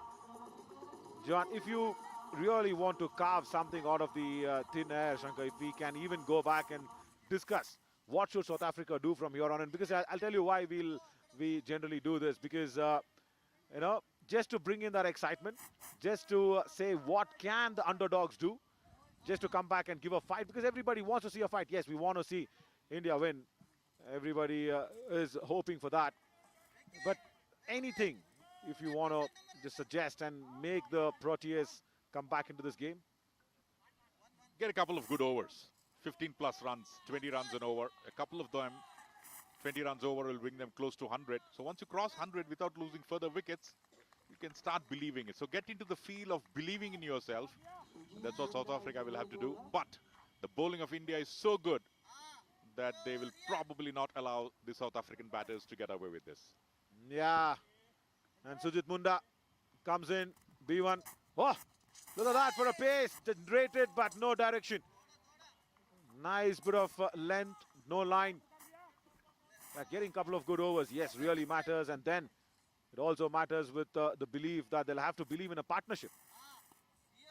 Sujit Munda, probably the pace of the captain rubbing on him, but the accuracy also is required. This time does well. A little bit of misfield there because of the B1 fielder, but the backup is there. Nilesh, the fielder there, was not able to stop that, understandably so. But the backup comes in very quickly to ensure that no extra runs are taken. I'm mighty impressed and taken by awe with the support system, with the team effort. You speak about team building activities, you speak about so many other corporatist jargons, whatever you want to call it as. I will say everybody just watch this. Watch this come in live, or even wherever we've been telecasting this live. Watch this to know what team building activities are all about. Throw comes in, run out, and gone. Second run attempted. Juan, B1 batter, is being dismissed. via a run out. That's what happens when you work as a team. A good combination, good bowling, extra pressure to take that extra run, and you ensure that the opposition makes a mistake. That was the situation which happened there. And should we call blind cricket an art or science of living? Oh yes, very much. And look at that Bond once again, Ravi. 007 once again making an impact on the field. He's taken a brilliant blinder when he was fielding at short third, and now inflicts a run out. Dismisses the B1 batter. Johan goes back. 56 for 5. Yeah, they're not believing in a partnership. It has been ensured by the Indian fielders that the South Africans start not believing in themselves, which doesn't happen. But the score set up as a target for them is pretty huge. And any opposition will definitely be surprised and shocked to see that amount of scoring done against them. And now from here on, the question will be not to surround 338, but will you survive 20 overs? Bidla, the B2 batsman now, a little bit of advantage for South Africa. He'll have to get a couple of boundaries and a couple of sixes in order to bring back smiles in the South African dugout. Surely. The captain, he is in. Boucher Bidla. He did well with the ball, remember. And he's got to play a captain's innings. That's a nice way of taking your stance. Gets off the mark, first ball. Much needed. And also speaking about Birmingham, as Cabby and Samarthanam, they've been really influential in making sure the stage is not just on that world front. It goes over and also into the other forays as well. Because at Birmingham, the men's from Cabby and women's from Cabby will be playing the cricket alongside with the other nations. So yeah, very big force to reckon with, Indian cricket from Cabby. Also remember from Jan, it's a new year, 2023. It's a new beginning. Women's cricket from Cabby has been organized. That's at the national level. Yeah, and then put up an international side. Oh, that's so nice for every girl aspirant to come up and make her name shine. Boucher Bidla, the skipper, takes the aerial route, but it will not reach the boundary. Has good protection in the deep by Sunil Ramesh. And is there another dismissal? Everything going right for Sunil today. This is phenomenal. And unbelievable. Can you imagine a B2 fielder fielding in from Cow's Corner, hitting the stumps directly? That's a direct hit. He's just thrown it on the turn, and the ball hits the stumps. So that's the amount of practice that he's got. Watch this. He chases the ball, Sunil, really well. Good intention, good bit of athleticism. Look at this. He does not even look. He just throws it, and the ball hits the stumps direct. Right on the bounce there. Wow. Oh, is this allowed? This will make Jadeja pretty happy. Definitely, if at all he's watching this or if he sees the replay in some of the social media, he would probably tell that that effort was better than mine. And he has to come back on the field very soon for Team India. He'll be thinking twice, thrice maybe, for the next time that he goes scuba diving. Ah, what a big loss. What a big loss. He missing out on that World Cup. But yeah, nevertheless, fun here in the third edition of the T20 World Cup. This is absolutely taken me off my feet. Sunil, is that a directed? I'm even still confused. Is that been allowed? Is it allowed? And yes, the man says yes, it's allowed. Strong contender for the man of the series we were talking about, and it's not just about batting. It's fielding also is important in T20 cricket and bowling. So Sunil has been there all over. And once again on your screen, Sunil Ramesh making no mistake. Jersey number 194.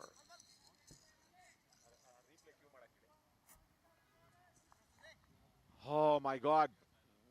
Sunil, once again, let's watch that effort. Once again, the way he ran to the ball, got it right. And I'll not tell that he watched the stumps and he threw it. Because, see, I know he's a B2 fielder, yes. And B3, in fact. And it's all with practice. How much do you practice again, Sunil? Is he there? No. A little bit of a fumble there by Venki. Does not get the run out. But it's all on the practice. You pick up and throw. You pick up and throw. Always hit the stumps in your practice. That's what has got Sunil that run out. There's no substitute for hard work is another message which the Indian fielders are giving it to world cricket. And that's pretty important. The fielding histrionics of India has been spot on. Barring the 3 overthrows, it's been India all the way in fielding, bowling, and in terms of tying up the South African batsmen, not giving them anything away. Yeah, this is what we were talking about. The fielding efforts in Sunil is really very good. And the previous occasion, the run out, the direct hit on the run out was even better.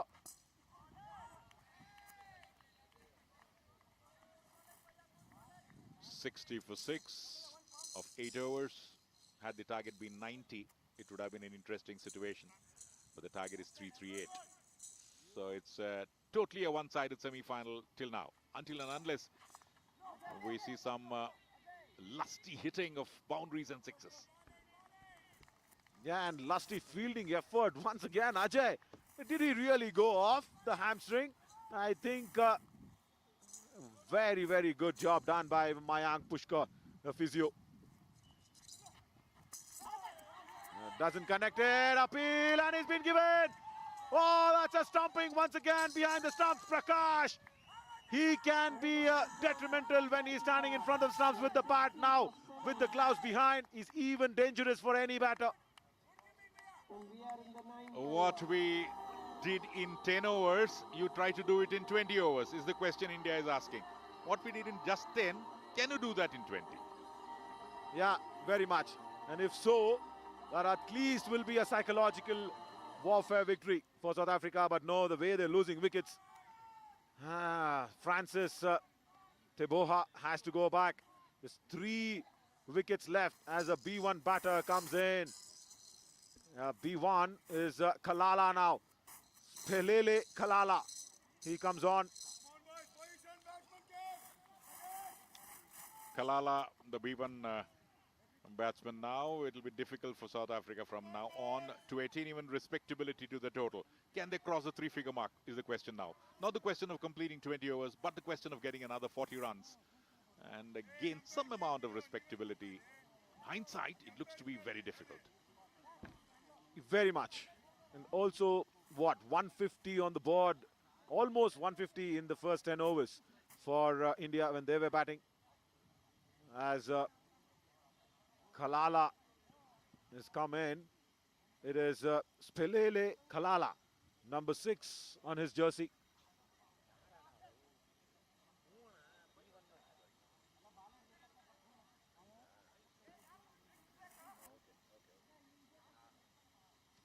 Correction, Edrich Tehrar has come in, number 5. 3 batters there around, so you'll be sometimes confused. 50% correction, the B1 player was right. Yeah, absolutely, B1. And also a little bit of a breather with the drinks on. Only 3 wickets to get. And for the Indian side, who haven't lost a single game in the entire league, the entire series here in the T20 World Cup. That's another big, big victory coming across in this first semi-finals. Yeah, Edrich Tehrar. Ajay,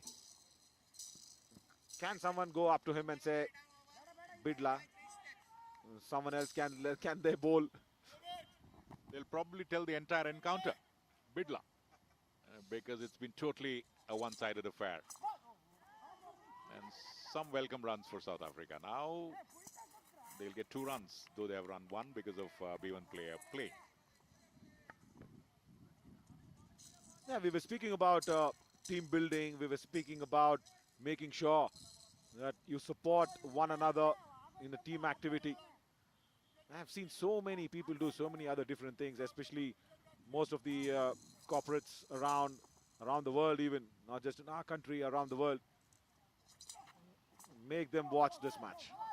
Boucher Bidla couldn't get it away. Captain still there. Make them to see what team building activity is all about. How you support your players. If a B1 fielder has been there, you come behind him to support. There, Boucher Bidla has got the bat. Still just a single.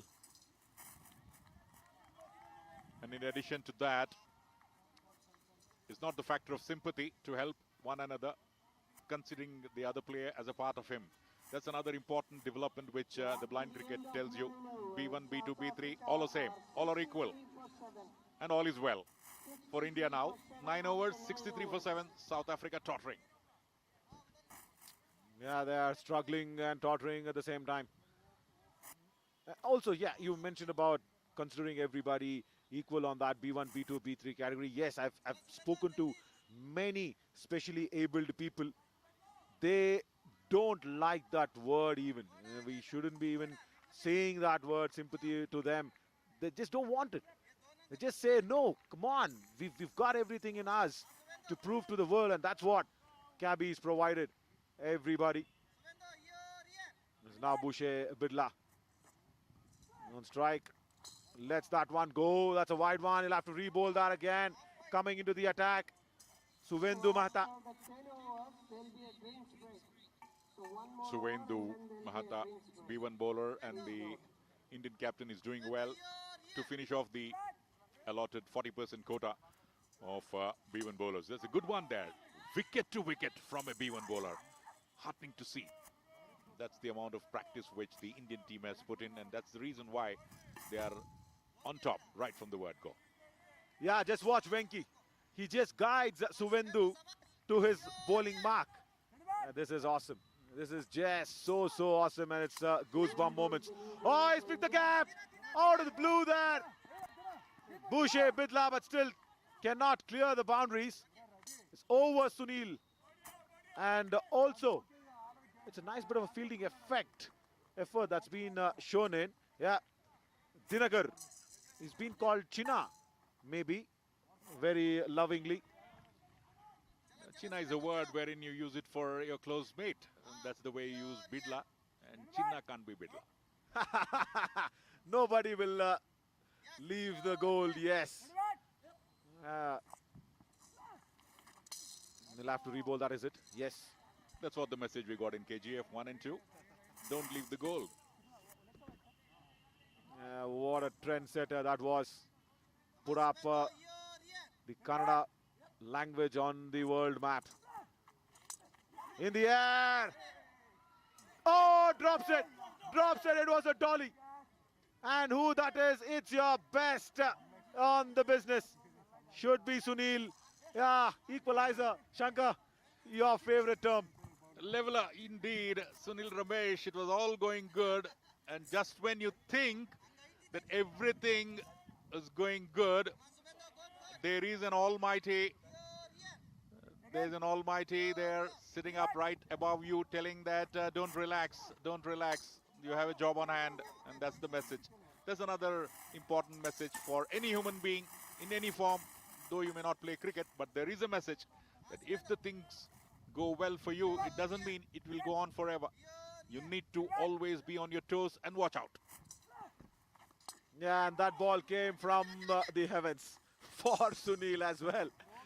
We were heaping in praises for his direct hit from the deep. And now it was a sitter. He's still discussing this with Ajay. Sunil is still discussing. Watch him. The frames might not pick it, but here from commentary box, he's still explaining it to Ajay what went wrong. It's a message from top, Sunil. That's it.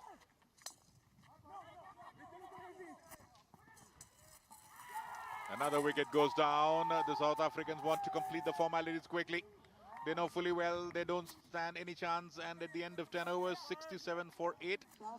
Just about 60% of what India scored in the first 10 overs, which tells us the story of this match. Yeah, exactly 60%. Venki comes in, gets the run out. Right, as we will have a little bit of a breather in that drinks break, we will try to roll back couple of things of Sunil. Dropped catch, not proving costly. Nevertheless, with the score of South Africans, it wouldn't have proved costly. But now, with the dismissal, saying it all. Somewhere down the line, you got a wicket of the other person, but nevertheless, a wicket is a wicket. Yeah, and this was when India was batting. This is what happened. That was the LBW decision that went in the favor of the South African bowlers. Isaac Bidla on that occasion. He got that right.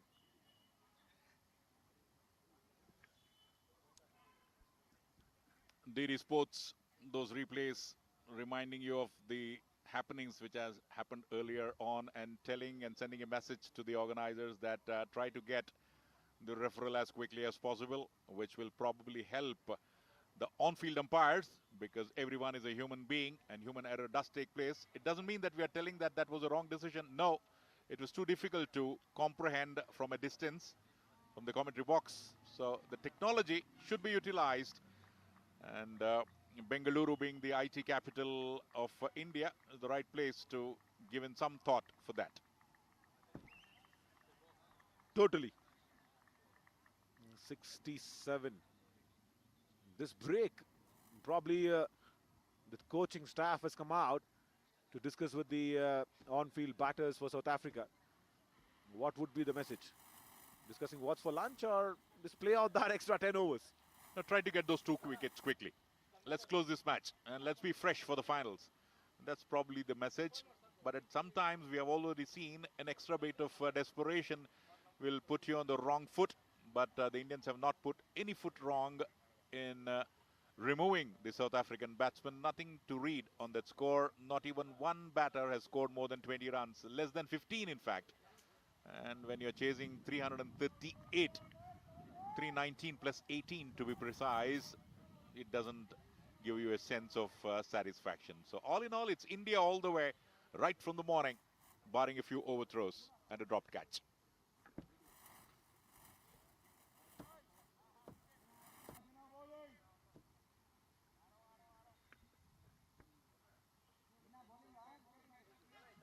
Bidla, a run out, the last man, ET, gone for 2. The South Africans, no answer at all. And the only way you can justify the decision of the South African skipper to choose fielding over batting is probably because they wanted to watch India's batting. Maybe learn something. Yes. It's a positive frame of mind if we really think that should be their strategy, because this is not the end of the world. It's just the 3rd edition of the World Cup in T20 for the specially abled. And also, somewhere you will be making sure that you're learning so many things from the best in the business. Now, India just waiting for those 2 wickets is what the Indians are looking for. And quick wickets will do them a world of good, because the finals will be played a day after tomorrow at the Chinnaswamy Stadium in Bengaluru. So it's 2 wickets, but we have seen in recent times, particularly in the recent tour of India in Bangladesh, that Indians picked up 9 wickets, but the 10th wicket they were not able to do and lost the first one-day international. And thereafter, in the second one-day international, picked up 6 wickets quickly, but then gave away quite a lot of runs. So the frame of mind, the Indian bowlers here should think that until and unless you pick up the 10th wicket, you have not removed those. So the other 2 wickets will come just like that. Doesn't happen. Yeah, never. That's why we love this game, isn't it? Whatever the format is, you just cannot guess and gauge what's going to happen. It can change any time. So much of uncertainty. Oh, that's a good connection. And after a very, very long time, we get the opportunity to raise our voices for that fabulous bit of a swing from Bhushe Bidla, the skipper, for a boundary.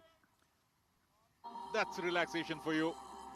A little bit of a loosener there, and at the same time, an over-attacking field set by the captain, ensuring that vacant spaces in the deep the South Africans must at least give a little bit of pressure onto the Indian counterparts by picking up a few boundaries every over.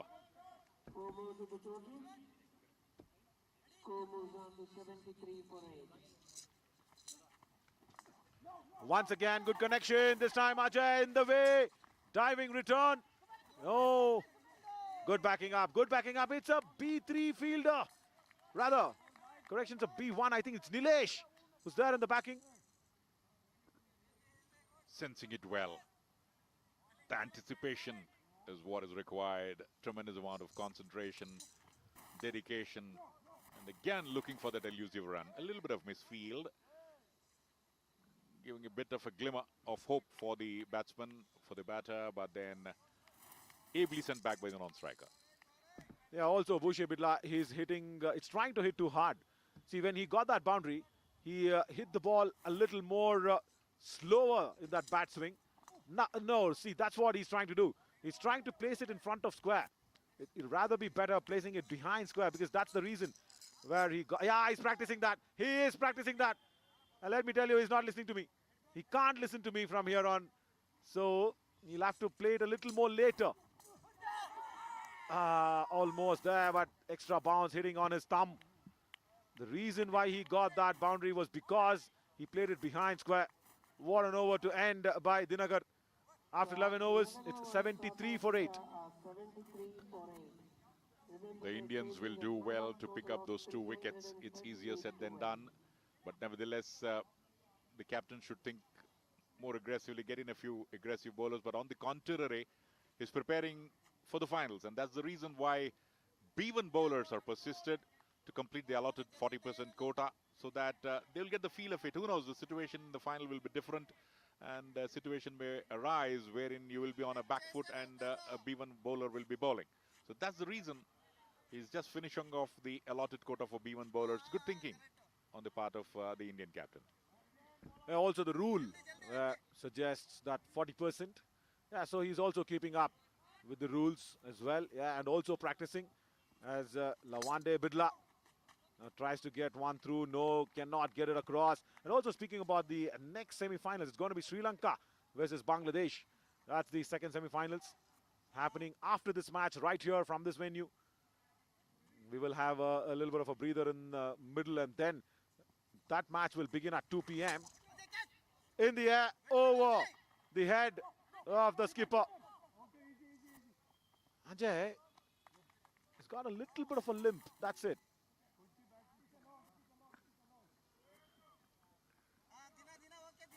If he's able to get those feet movement right, seems to be fit, but nevertheless he'll have to watch out for that. And no need to take some extra effort at this juncture in order to pick up wickets, because now it's almost impossible, or straight away it doesn't require any astrology to say that Indians have made their way into the final.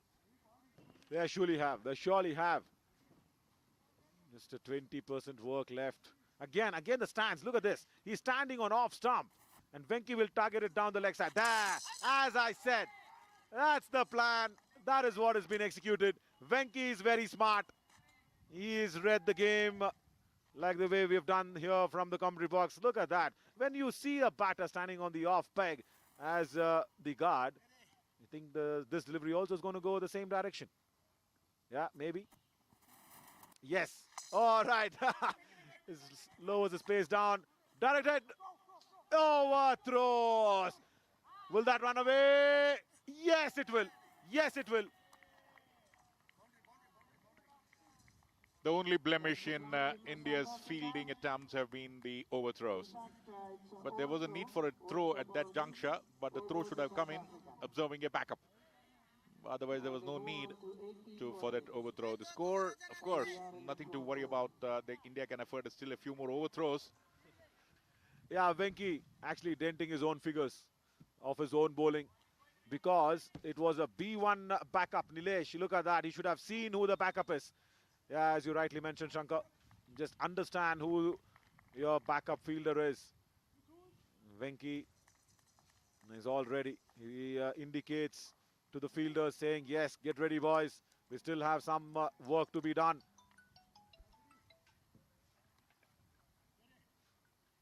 80 for 8. Looking for that single, not there at all. End of the over. 8 overs to go and 2 wickets to be taken. Yeah, he changed that angle for the last delivery. He came around and cramped the batter for room. Right. The only positive factor is Boucher Bidla is still there. Boucher Bidla is still around.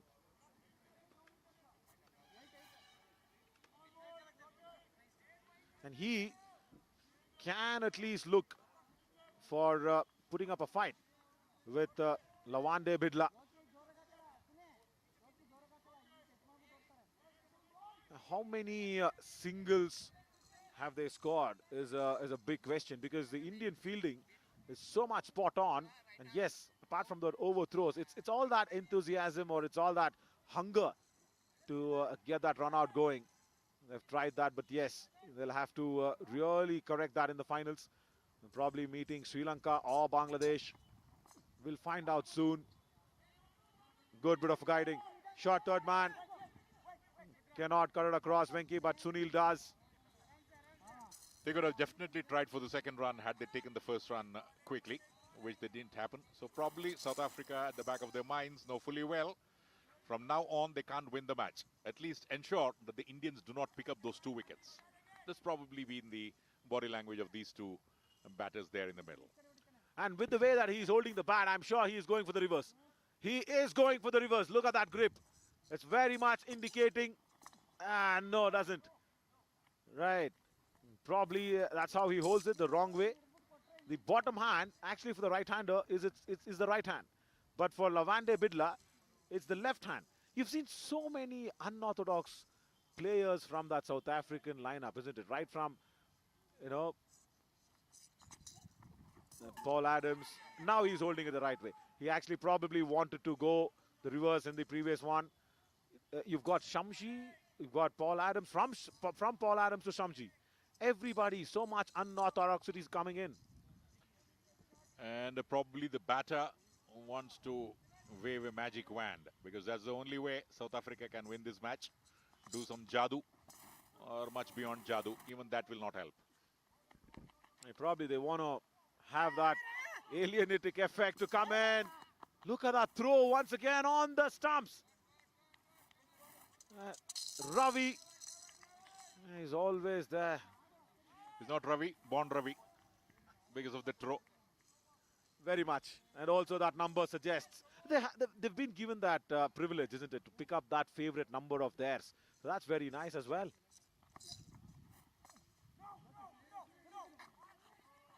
No has been the only far-reaching cry from the South African camp.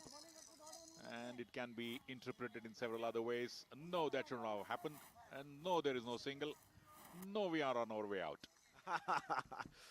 Probably they will be also witness. See, they'll have to watch that finals. They'll have to learn so much, and not just practice in your own sense. Yeah, watch and learn. That's so much to be learned, and that is coming to you for free.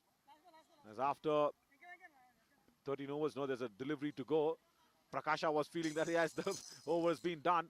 And also, just speaking about that, numbers behind the jersey. Somebody believing in number game, numerology, lucky. Yeah, if it's 12 lucky for Loki, take it. If 194 is the highest total in a ODI by Sunil Ramesh, yes, he's got that number. 284 by Prakasha behind the stumps in an ODI, yes, he's got it.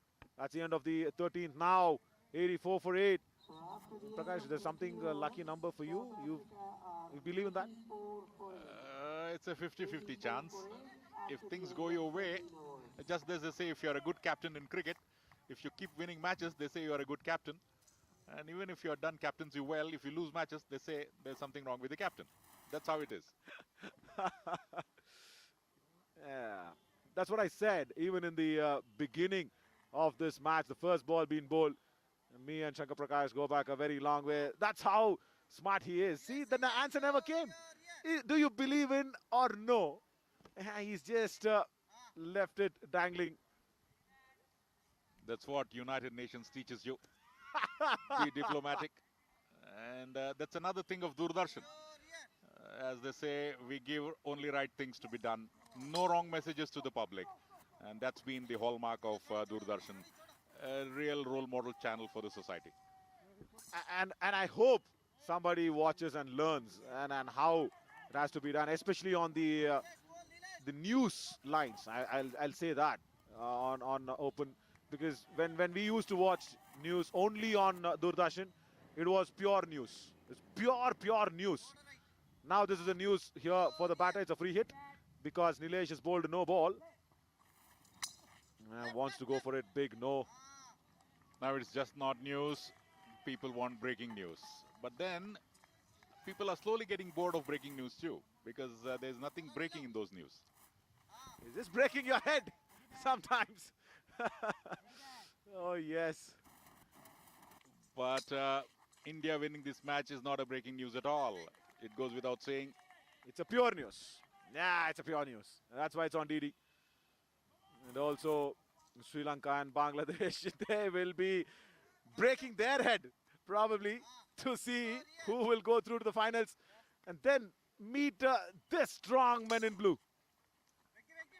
Well, they would love to get into the finals, any of the teams, because playing in a final itself is a pleasure, not just a pleasure, but an added advantage of learning something new and announcing the arrival of the team on the big stage. That's the importance of the final. Whatever may be the result, getting into the final is a different feeling altogether.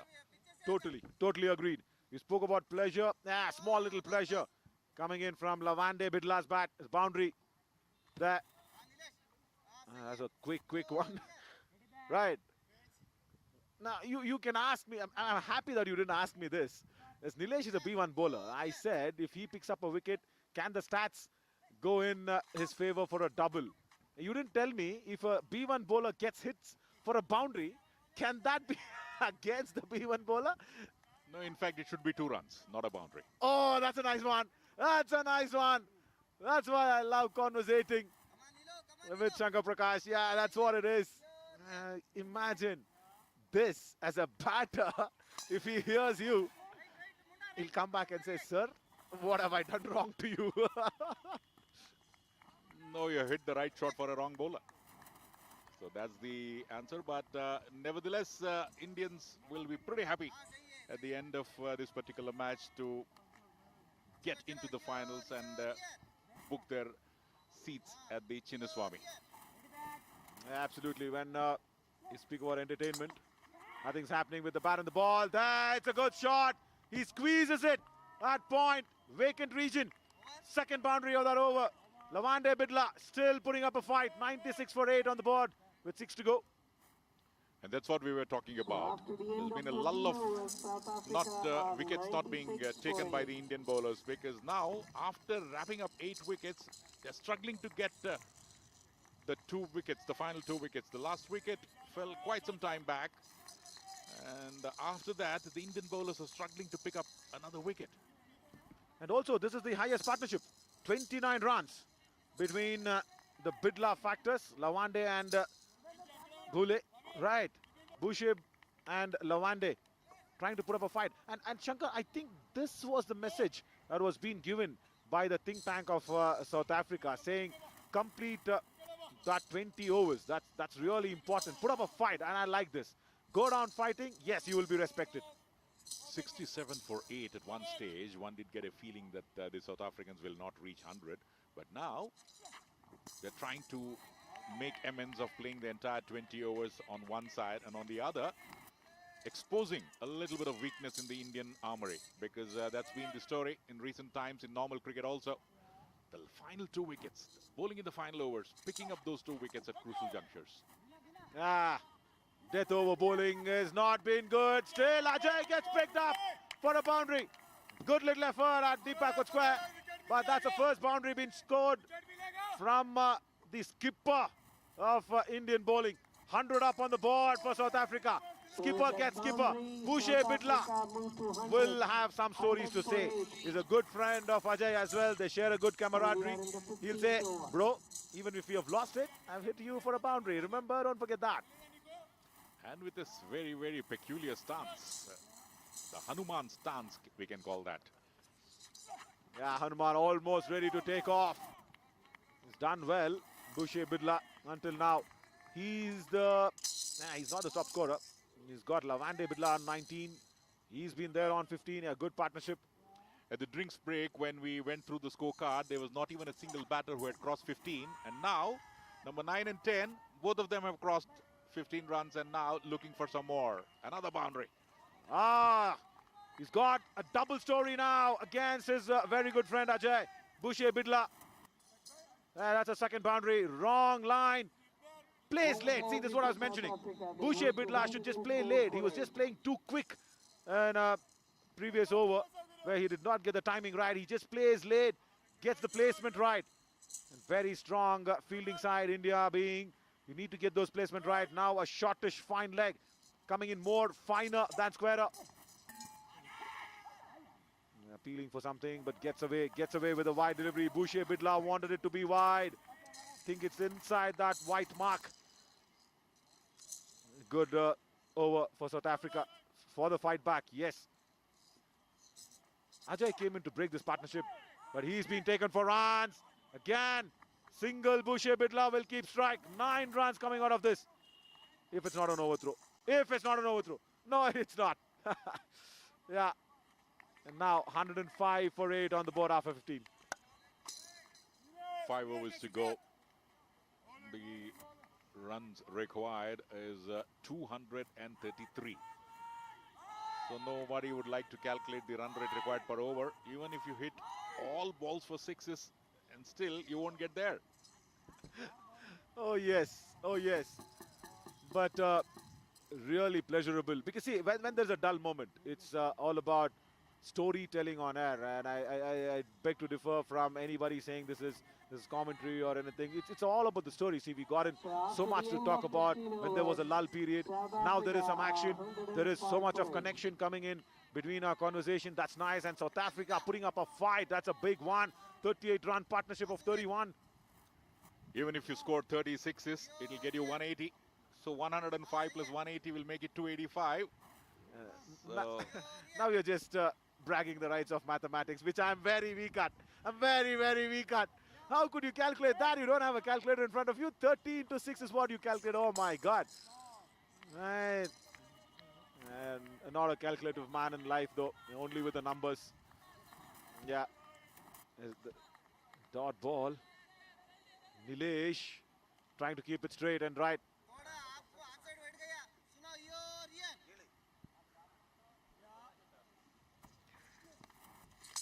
And again, just a single. They're giving a little bit of work for the Indians, which they should do. And this will be a good bit of rehearsal for them for the finals.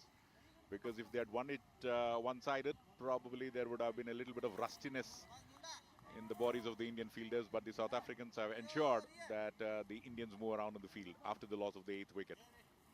Yeah, very much. And only if Lavande Bidla can change his stance. That'll be really helpful. Nudges, single. Does not get anything on the overthrow.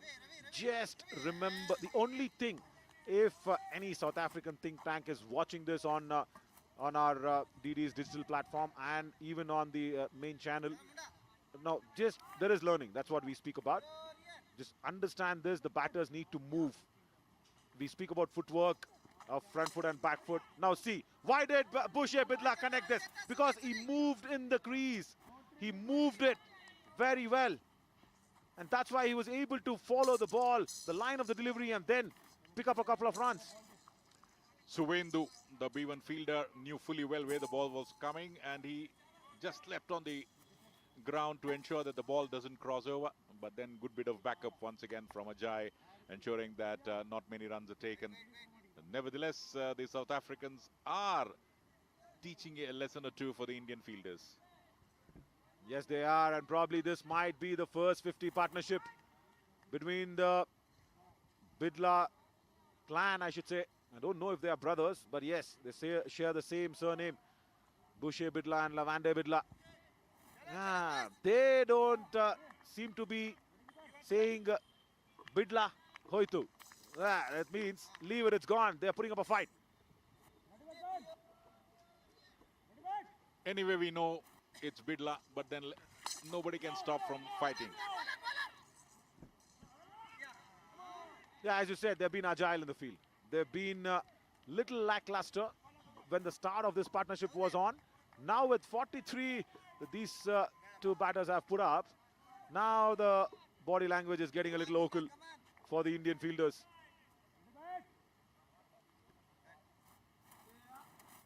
Yeah, strange stance.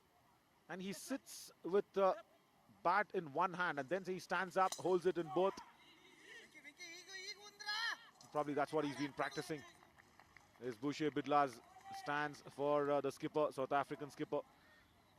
And again reminding everybody that if South Africa would have played India in the league stage, which was washed off, imagine what could have that cost the semi-finals.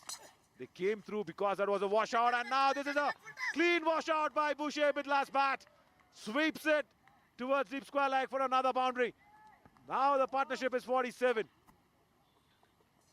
Yes, they joined when the score was 67 for 8, so 47 runs added for the 9th wicket.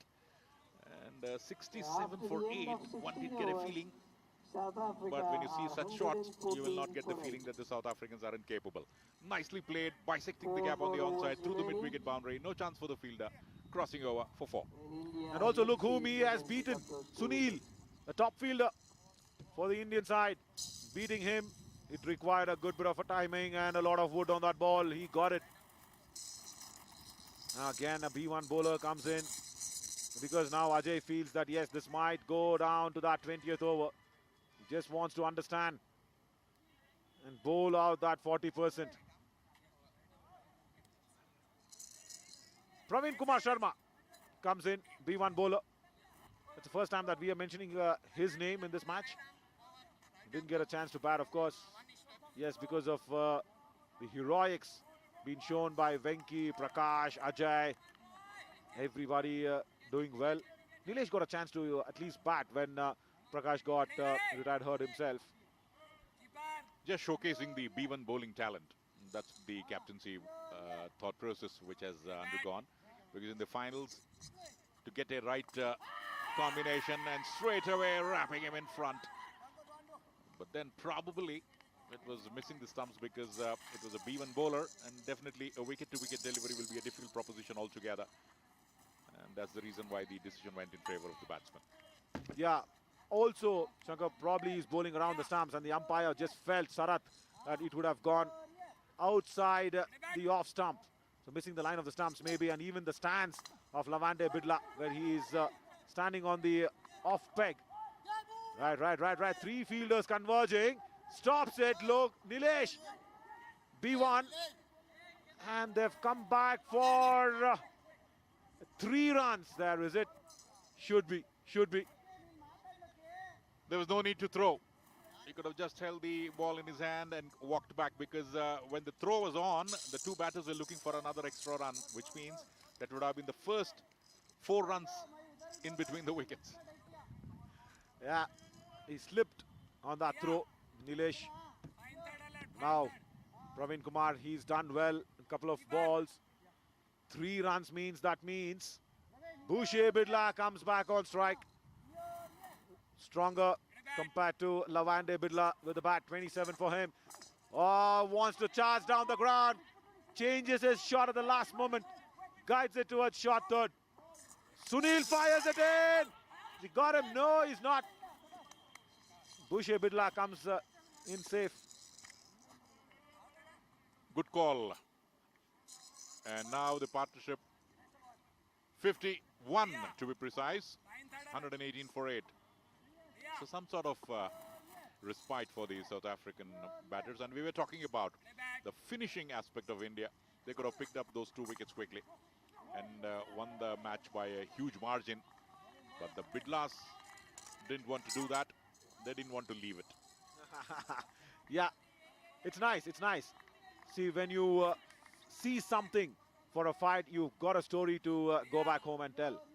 You can't just put this as the whole perspective and say, listen, we fought. Oh, that's a quicker delivery. No ball, because it's bouncing and pitching above that center line right in the middle of the stumps, rather the pitch. So you'll have to bowl, you'll have to pitch the ball towards the bowler. Is it? Oh, no, no, no, the decision has been changed. Because Sarat just consulted with Sonawar Ahmad, the square leg umpire. He suggested the ball pitched before the no ball mark. So that's not a free hit now. That's not an extra. Good pace by Praveen. And again, looking towards the square leg umpire, asking whether that was a no ball or not. And yes, now this time. Yeah, because Lawande Bidla appealed for it. He said, listen, I heard it. I heard it pitching very nearer to me. Should have been more farther away. Now it's a free hit. It's a no ball. Now Lawande, you've earned this free hit. Where are you depositing? It doesn't even. Oh, that still stays on. Stays on. The free hit is on still with the wide.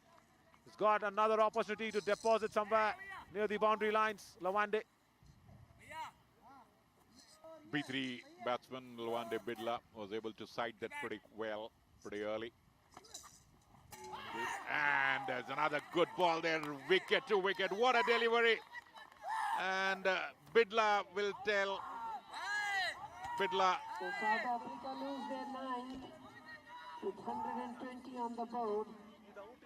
And that is also the end of the 17th over. So just 3 more overs remaining, and with 1 wicket in hand, South Africa with their backs to the wall.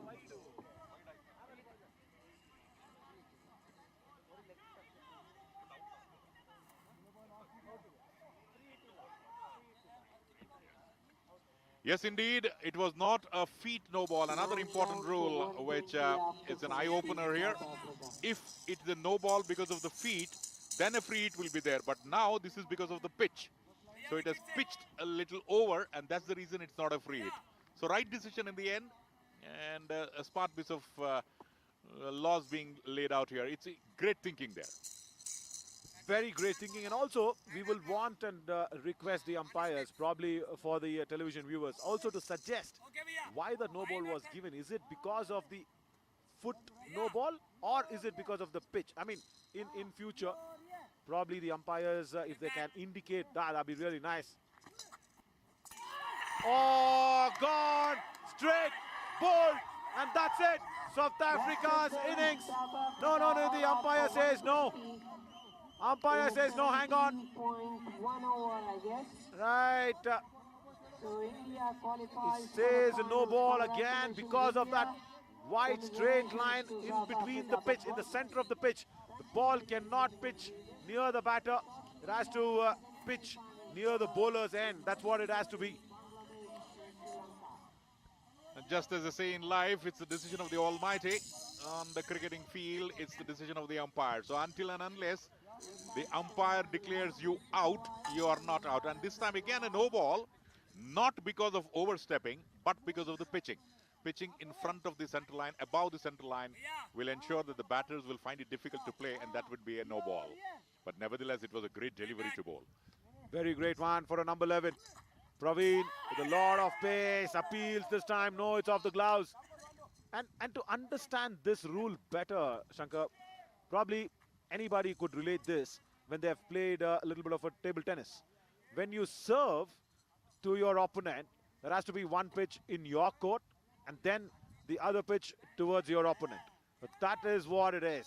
When the bowler is bowling, there has to be 2 pitches when the ball reaches the batter. It has to be minimum 2 pitches. So that means you will have to pitch it one in your bowling crease and then towards the batter. That's what it is. That's how simplified I can put it across as. India will look for that final wicket. 18 balls to go. 120 for 9. And will it be the final over of the match?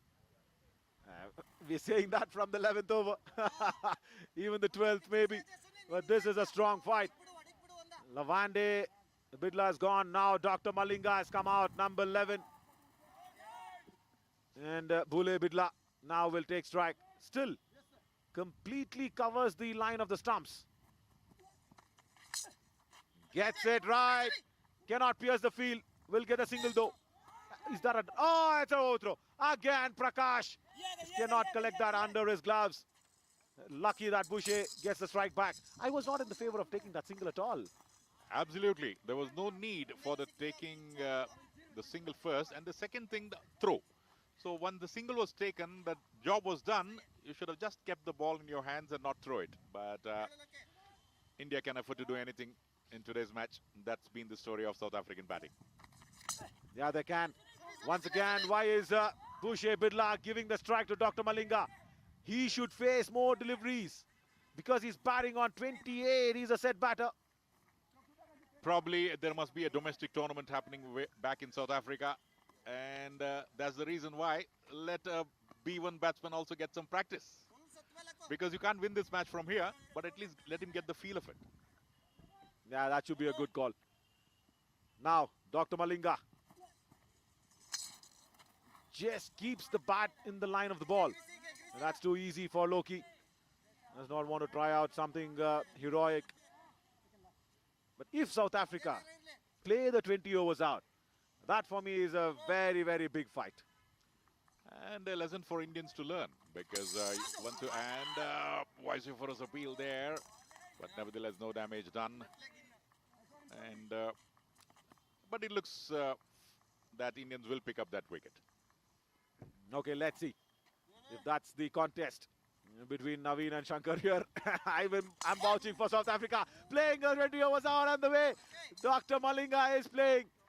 Boucher Bidla is completely trusting him to be surviving there. So until and unless a wicket-to-wicket delivery is bowled, Doctor will not be out. On the contrary, Malinga will go for the aggression. So if you have to get the 10th wicket, it's preferable to have Bidla on strike and not Dr. Malinga. Right, Dr. Malinga survives. The 18th, 123 for 9 on the board. 2 more overs to go. See, we're just trying to weave in some stories to get this competition going, isn't it, Shankar? Yeah, and now the captain should decide on a B3 bowler to come in or a B2 bowler and finish off the proceedings. Will he do that or will he experiment? Just the way the Indian think tank in the normal cricket is doing. But here, experimenting is on, but there you'll have to think. Yeah, you can afford to experiment here. But yes, you mentioned it right, death bowling. It's coming back to bite the men in blue in all forms and all formats. Why? You're not able to crack that big question.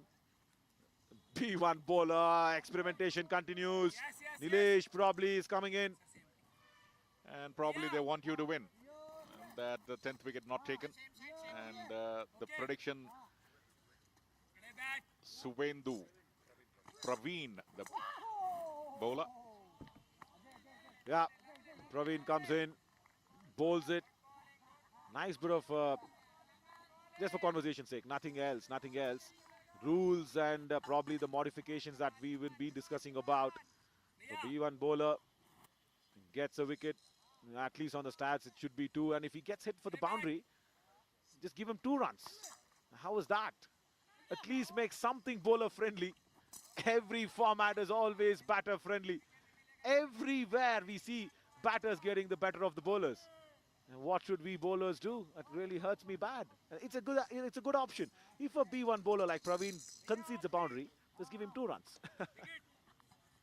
It's always been a batter's cricket and the white ball cricket, as we have seen in the normal form of cricket, as an opportunity to pick up the 10th wicket from this Hanuman stance. Again, we'll have to see that Hanuman stance again, because he'll have to re-bowl that Praveen. Because it's Praveen who's come in, Shankar, I think I might be just getting closer to the challenge of getting South Africa to bat that 20 overs out. Probably. Because Boucher Bidla will not probably take any undue risks. Appeal, huge one for the stumping from Prakash. No, doesn't get it. Probably did only to save him from the wide. But no, Shankar, yeah, he gives it a wide. And this continues in all formats. Keepers trying to be a little smart. Yeah, you can't outsmart. Already smarter person there is the umpire. Gives it a wide. Very right call by Sarat. Again, re-bowl that. This is stretching into overtime. And now, Imagine if India is bowling over their over rate. What's the penalty, Shankar? Yeah, probably another 6 runs per over if there's.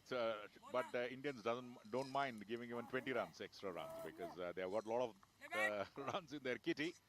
But nevertheless, hitting it hard, a little bit of misfield, looking for the second run. The throw comes in, and home, safe. 2 runs, yes. Yeah, even the richest count their pennies, and yeah, that's a good discussion again. Everywhere, yeah, at least with the ICC rules, you know that if you're overshooting, if you're not maintaining a good over rate, the specific time, the extra fielder comes inside the 30-yard circle as a on-spot penalty, and that's a very, very good decision. That's a very good rule change brought in by ICC. But now, here, when the bowling side bowled first, you penalize them for slow over rate, and now India is well past their over rate as well. And there was no need for that, because they have picked up wickets at regular intervals, and there was no need of extra discussions on the field, slowing down your overs, because in a close encounter, this will matter a lot. And they're looking for that elusive run, not there at all. So it's good bowling from all B1 bowlers of India. So 1 over to go, 6 balls to decide whether the 10th wicket will fall or not. They stepped into the 20th. That's itself in a big achievement by the South African batters. But the reason why we say that is because at one moment we thought that'll be wrapped up and we will have an early lunch. No, South Africans saying, guys, hang on. There's a fight coming up. They are doing it. They're doing it in style. 127 on the board for 9. And Dr. Malinga, he's faced 4 deliveries.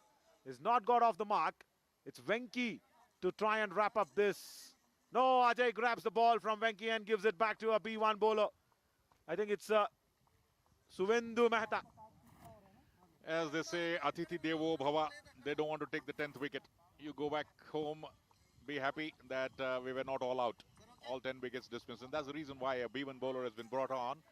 Otherwise, if the target would have been stiffer, definitely a B1 bowler would have bowled, a B3 bowler would have bowled, or a B2 bowler. But the skipper deciding to give an opportunity for the B1 bowler.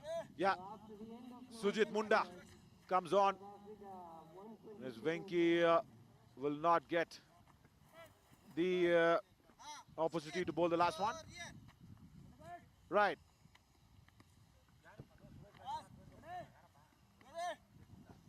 Sujit Munda comes in. No, off target, off the pads. It's a leg bye for sure. And Doctor will still not get off the mark, but will bring on Boucher Bidla, the captain, on strike. And Boucher would love to face the remaining 5 deliveries and remain undefeated. And that will be a little bit of positivity for him at 128 for 9. But the Indians have won this match comprehensively, but they want to take the first run. Are they looking for the second? The throw comes in, and an overthrow there. That's been a big villain in India's fielding. Overthrows. Backing up, and that was a harsh throw.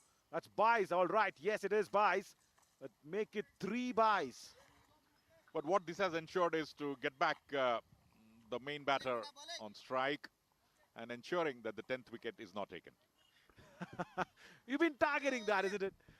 4 more deliveries. Let the poor guys play and have a story to tell back home. That's a good connection. Straight to Ajay at mid-wicket. Hit direct, but no, says Shankar. That's square leg. Right. The umpire from Sri Lanka. His team is going to face the Bangladesh team in the next semi-finals. Sri Lanka versus Bangladesh. That's what is going to happen after this. There'll be probably a late start for that match. And definitely, because the groundsman will have to prepare pitch for that. Going in for a mighty heave. The umpire doesn't want to call it wide. He also is fed up of this. Probably inside the white marker. And also, right, the ball counts. And Shankar doesn't like it because it's the last delivery that's going to come up. And two more deliveries, yes, for Boucher to survive. There was a precursor that at least a B1 or a B2 bowler will have to be bowled, and that precursor was unwritten, a latent precursor. And yes, this is gone. And definitely that's a 10th wicket. The umpire doesn't raise his finger. Probably he must be hungry. Oh, yes. And probably that's the end of the South African innings. Finally, they've been bowled out. But happy that they reached the 20th over at 130 for 10. Pumping. And a very, very dominating victory by the men in blue. Yeah, that's the victory cry. Why not? Enjoy, lads. You've done well. First team to reach the finals of this third edition of the T20 World Cup for the blind here is being won by India, where they are the first finalists. But don't carry the favourites tag into the finals. Forget it. It's a new game altogether, new opposition. So you need to play the way you did today. And then done all the hard work, being undefeated in the tournament. And India win by 207 runs. A huge victory. Huge margin of victory for 207 runs there.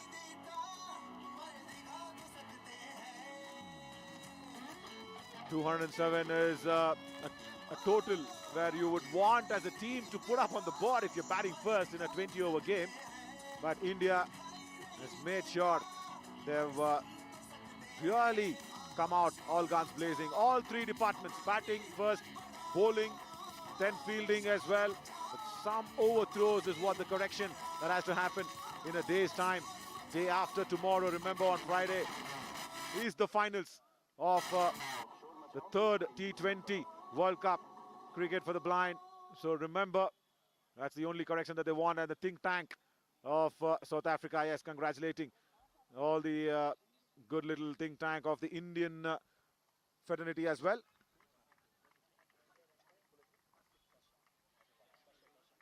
Asif Basha, the coach of the Indian team, will be a mighty happy man as well, along with the physio, Mayank, Pushkar.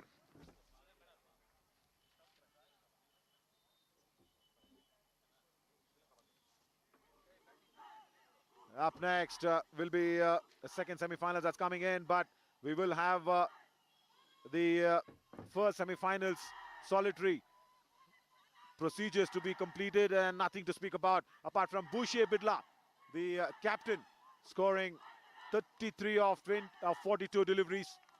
That's really well batted by Boucher Bidla. He does well to keep up the fight from the Proteas side. And also 207 runs victory will mean that you will have the player of the match as well. Probably the skipper, because of his heroics with the bat and the ball. Ajay Kumar Reddy. He will probably be making sure that he is the player of the match, because he's right up there, because he scored at a very, very good pace. He's also fielded well and also picked up a couple of wickets. That's how it's been calculated, all-round performance. So the three departments is been really taken into consideration for that player of the match announcement as well. As India's bowling lineup, pick of the bowlers is Ajay Reddy. Yeah, as we said, he's done well. The captain, 3 wickets for him. And also helping him across was Praveen Kumar, a B1 bowler. And then Lokesha, also 24 runs only from 3 overs. That's a good one from him. And also Venki Rao doing it in style. So that's a very competitive effort to come in. Let's take a little bit of a breather, and then we will go for the post-match presentations as well.